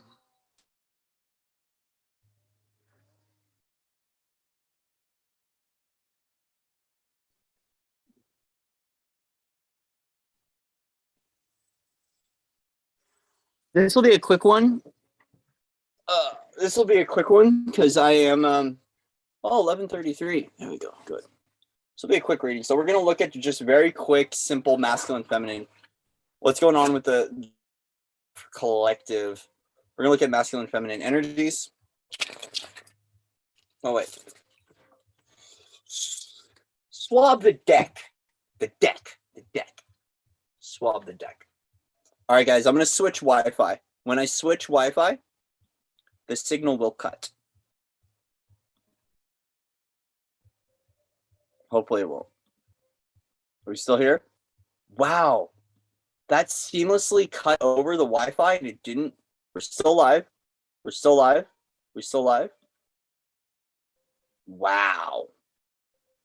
Cool. We're still live. Cool. All right. So we're going to do one more because I've been going for what? Almost 4 hours? Jeez. Marathon readings with Cory today. Who knew?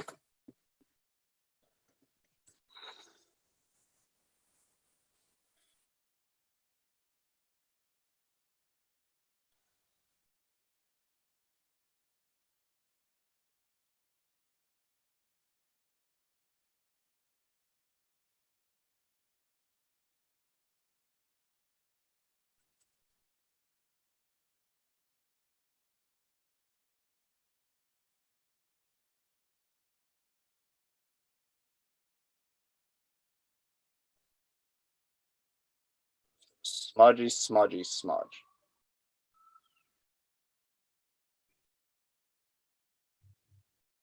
Yes. So, Dana, it's either I sleep well or I get bombarded. If I ever do a 4-hour reading, especially if we're doing things upstairs, either like, hey, Cory, that was a great reading. And you're like, get out of here. I love, but I like silence. All right. Love you, Angel. See y'all next year.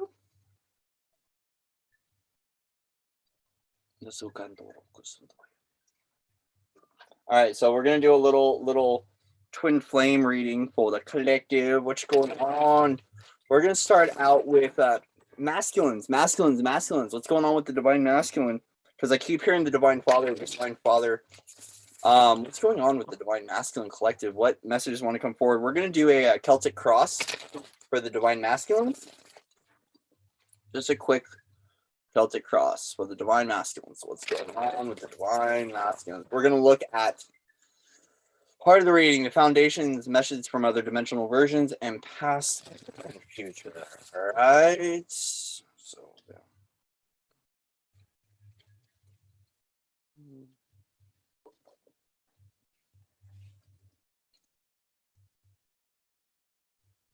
yeah, thank you. Yeah, we're gonna just cast that spell that Cory's gonna sleep well and everything will be good. All right, cool.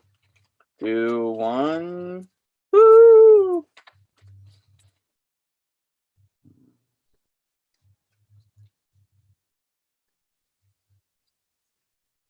So do I, Tanya. Your dogs are responding to me very well. All right, have a good one. All right, masculine. What's going on to my masculine? It's hard the reading. Ew. They're not quite seeing. There's something that the masculines aren't seeing right now. There is a gift, an opportunity, some sort of wisdom. This could also be boredom, too. Feeling stuck. Yeah. Oh, it's in regards to money. King of Pentacles. Yeah. Money's getting in the way. We're looking at money here. We're looking at money. But we're also looking at, Father of Pentacles. This could be something with the Earth Father. This literally could be that there's a perspective or an awareness that's not being seen, and Father is coming in. Because King of Pentacles does, so I'm seeing this two ways. One of them is about abundance. The other one is that something about the Earth Father is stepping in the way or in the lines, right? So what I'll say is with Alicia or whoever it is, because I have a sense it's Alicia in here, but we are looking at the Twin Flame Collective, is that right now, guys, yesterday we did a big ancestral healing, a male ancestral healing yesterday, and it was a collective one that Sherry and I did. I invite you to go check it out. She's an amazing woman, and we did a really amazing thing. So as a result of that, the father lines are coming in right now. Why are the father lines coming in? Because we're working through this. We're breaking through some ancestral patterning. So the stuff of the father is what's helping to shift this perspective. So I will state this is temporary, guys. It is temporary. It is temporary. Foundations. Oh, yeah. This is the embodiment of strength here. The power of knowing. So this is a power up. This is about that most badass version of yourself, the wild and free version. So the foundations of this is the energy of strength. It's the energy of being able to stand strong, however that is perceived, felt, witnessed. Messages from other dimensional versions and regarding the Divine Masculine Collective. What's going on with the Divine Masculine Collective? Messages from other dimensional versions. Happiness is here. It's available for you. You might not see it because of whatever is going on with this epigenetic blueprint, but true happiness, here's what's beautiful about this. We're looking at union here. Look, the whole family, it's here. The happiness is here, guys. The happiness is here. I'm going to go, I want to see really quickly what's getting in the way of this happiness, though. We know it's the father. We know it's something with the father, but what's going on? Oh, it's stuff going on in the world, too. It's the collective. So it's like a lot of what's blocking this opportunity to receive this happiness is it's just the collective. It's what's going on in the world. So this is someone who's probably caught up in the television, caught up in the tube a little bit, or father's in the ear yapping away about all these different things, right? Very much so. But this person has to stand in the empowerment of who they are and to stand strong as the individual of who they are as their sovereign self, free of the father, free of the world, and also knowing that this stuff is going on right now. It's very much so up. That's why this is that perspective shift. Everything sucks. Well, based upon what? Based upon the news? Or based upon how you're feeling within? Because this person might be sensitive. These people might be sensitive. And what's going on is they're tuning into the collective. And as a result, they can't really feel this happiness. Because they're focused on the state of what's going on within the world outside of them, not the world within. So it's that redirective focus of having to go within to find what that happiness is and how to perceive this in a new way. In a new way. Yep, now.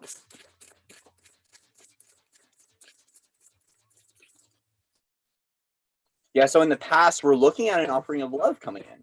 We are walking forward in that love. Future. Yeah, taking time to go within to discover where this happiness is. So the masculines very much so in the future now are seeing, okay, you know what? I'm not seeing this, right? There is a perspective here, right? The father's getting in the way, and it's taking that time to separate yourself from one another to go within. So it is an isolative frequency, which is a lot of things that we don't want to harmonize with if we're trying to find the family and all this stuff.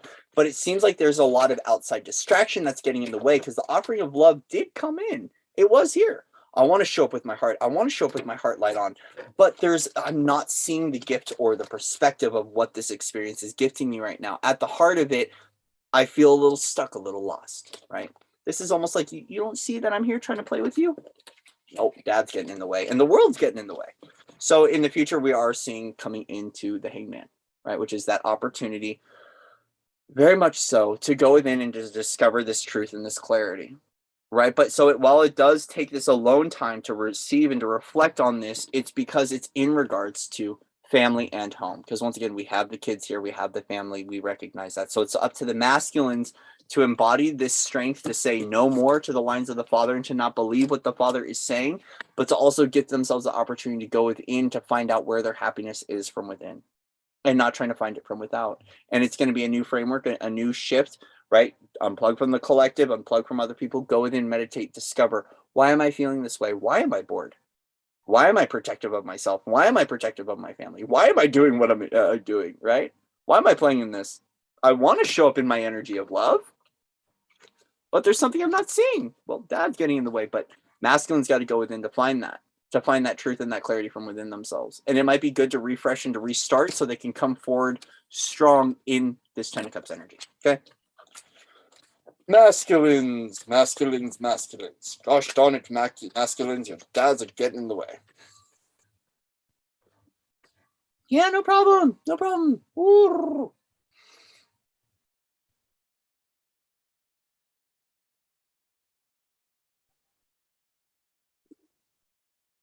So, all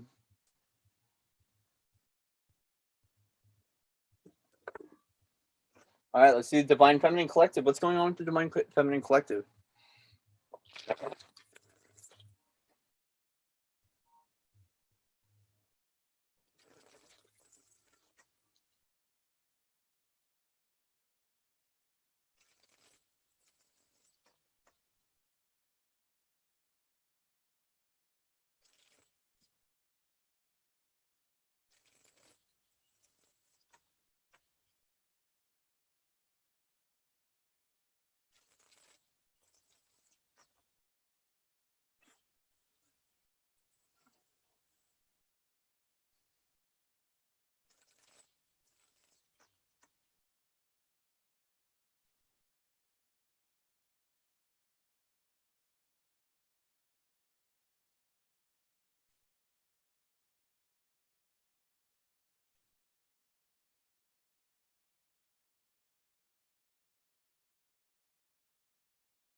Messages for the Divine Feminine Collective. We're going to do a Celtic Cross. Heart of the Breeding. Worrying.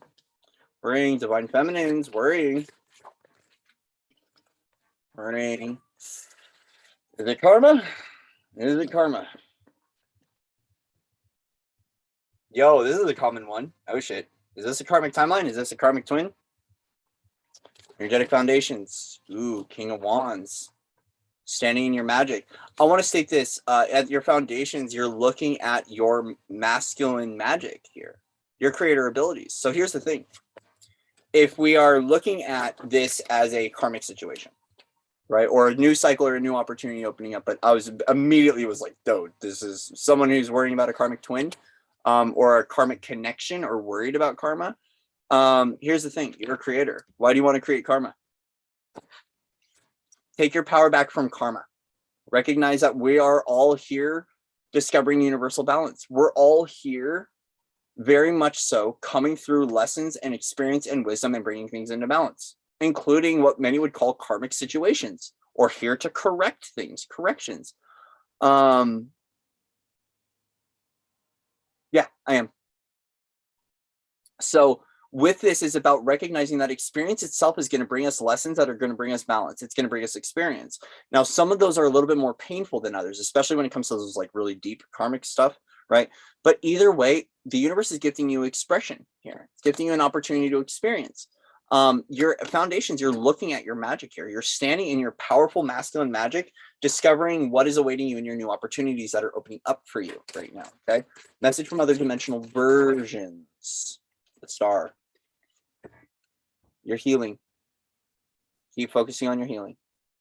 Keep focusing on your healing. Just keep focusing on your healing journey, right?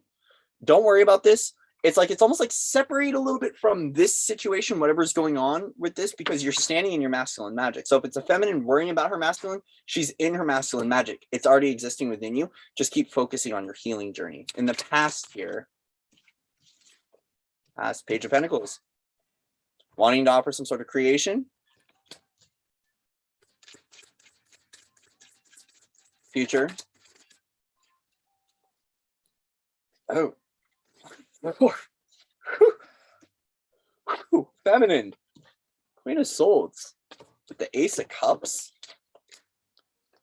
You're the warrior goddess. Welcome back to you. Don't cut me. I love you. Right? This is the Valkyrie.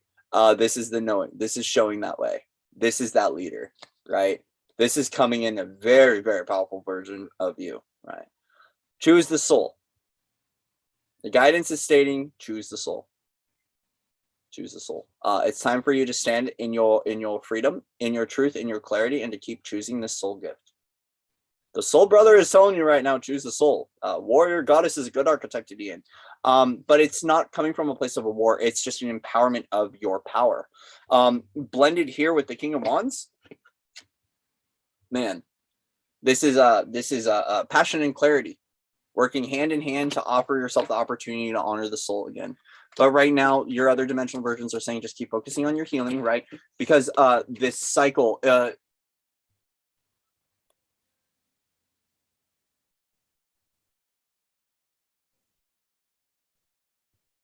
these cycles are lifting as we're discussing. So in every now moment, as you're coming into greater levels of clarity, you're shifting this out yourself.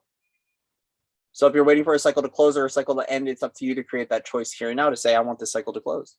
So I'm going to be. As long as you've learned the lesson and you've embodied the experience and all these things, it's going to close out. And the more and more that you keep focusing on this opportunity to just be with yourself and to be in that most raw, vulnerable, beautiful state version of you, right? Working with the heart of Gaia, working with the soil of the soul, allowing yourself to transmute any energies that are getting in the way from you to be able to fully embody who you are as the soul, right? Recognize the clarity comes in every now moment, and you are the embodiment of that clarity through your soul's truth. You are the embodiment of that clarity in your soul's truth.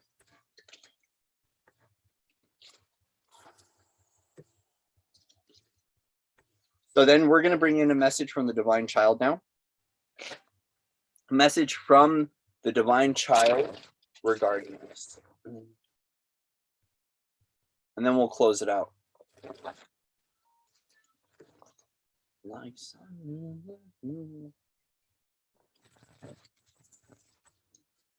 We want to complete the trinitization of this gate.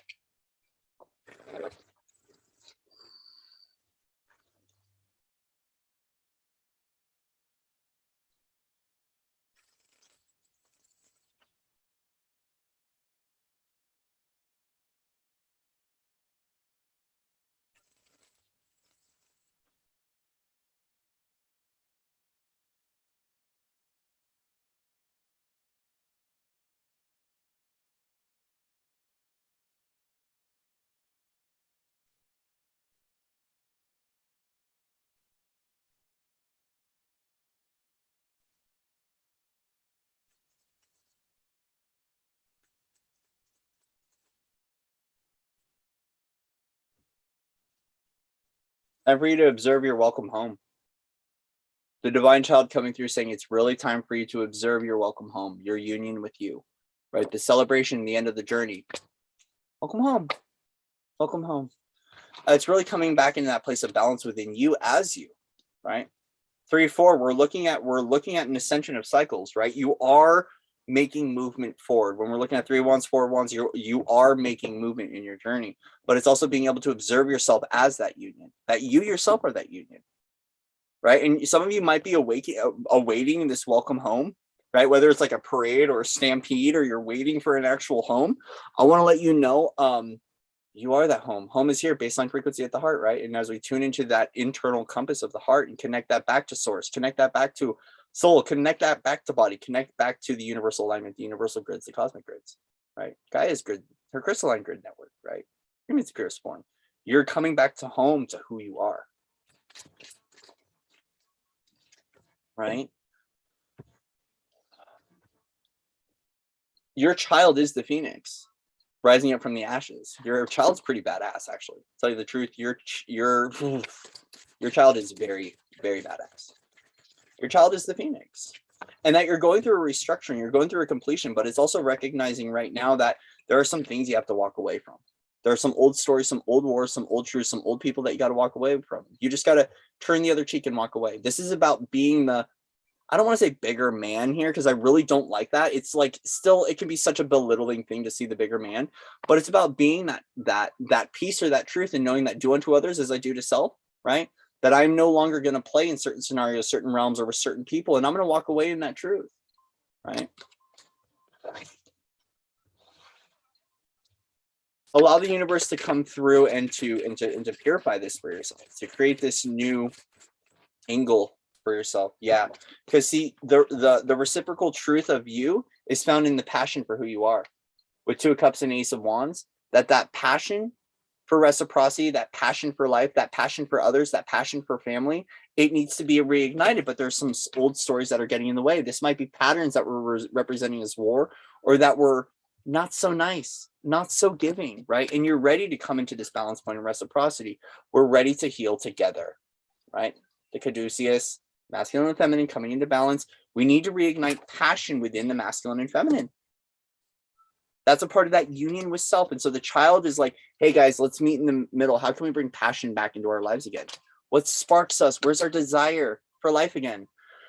Where's our love, right? So especially in a lot of these connections, it brings up a lot of triggers, guys. It brings up a lot of triggers. And I say this to my own partner, and I've said this to other partners before.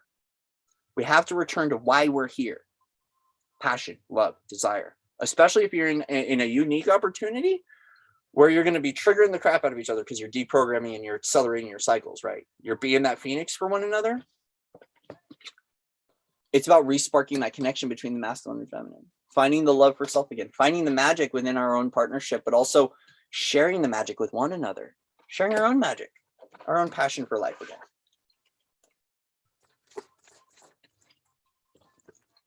Gaia wants to support this as well. Queen of Pentacles coming through very much so with Gaia, and very much so with Mother Fire support here.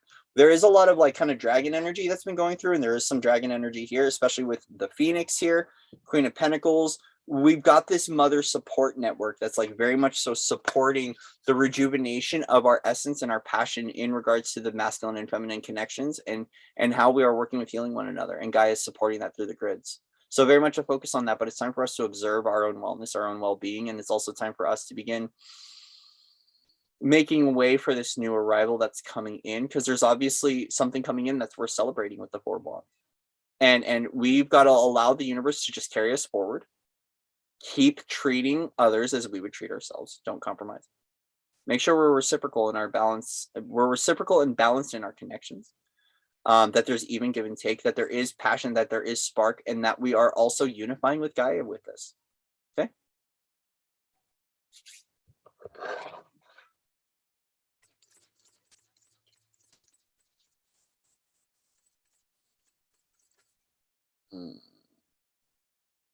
Yeah, heart grids. Work with the heart grids of Gaia.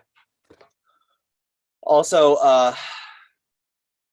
the child wants you as well to work with mothering yourself, mothering your heart.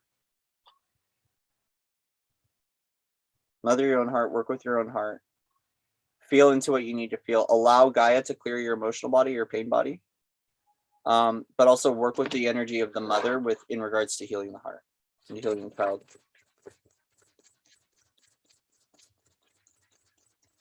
I know.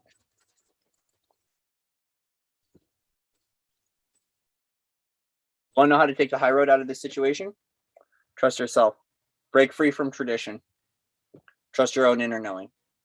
You're the inner counselor. You're the Hierophant from within. Kuan Yin. You are the inner counselor. You are the therapist. You are the higher self within. Seek your own counsel. Regardless of what I say and what other people say, trust yourself. Trust yourself.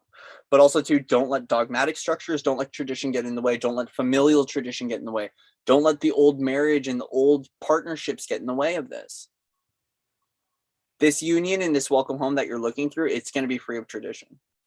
So you want to make sure you're keeping those things at bay and you're allowing them to purify, especially in regards to this energy. This is almost like dogma getting in the way. Especially this kind of energy, this kind of has a little bit of like healing our sexuality. It's just got a little bit of that energy of healing the sexuality. And in regards, we have to look at dogma here. Okay. We have to look at dogma here. All right. Love you guys. We are done. We are done.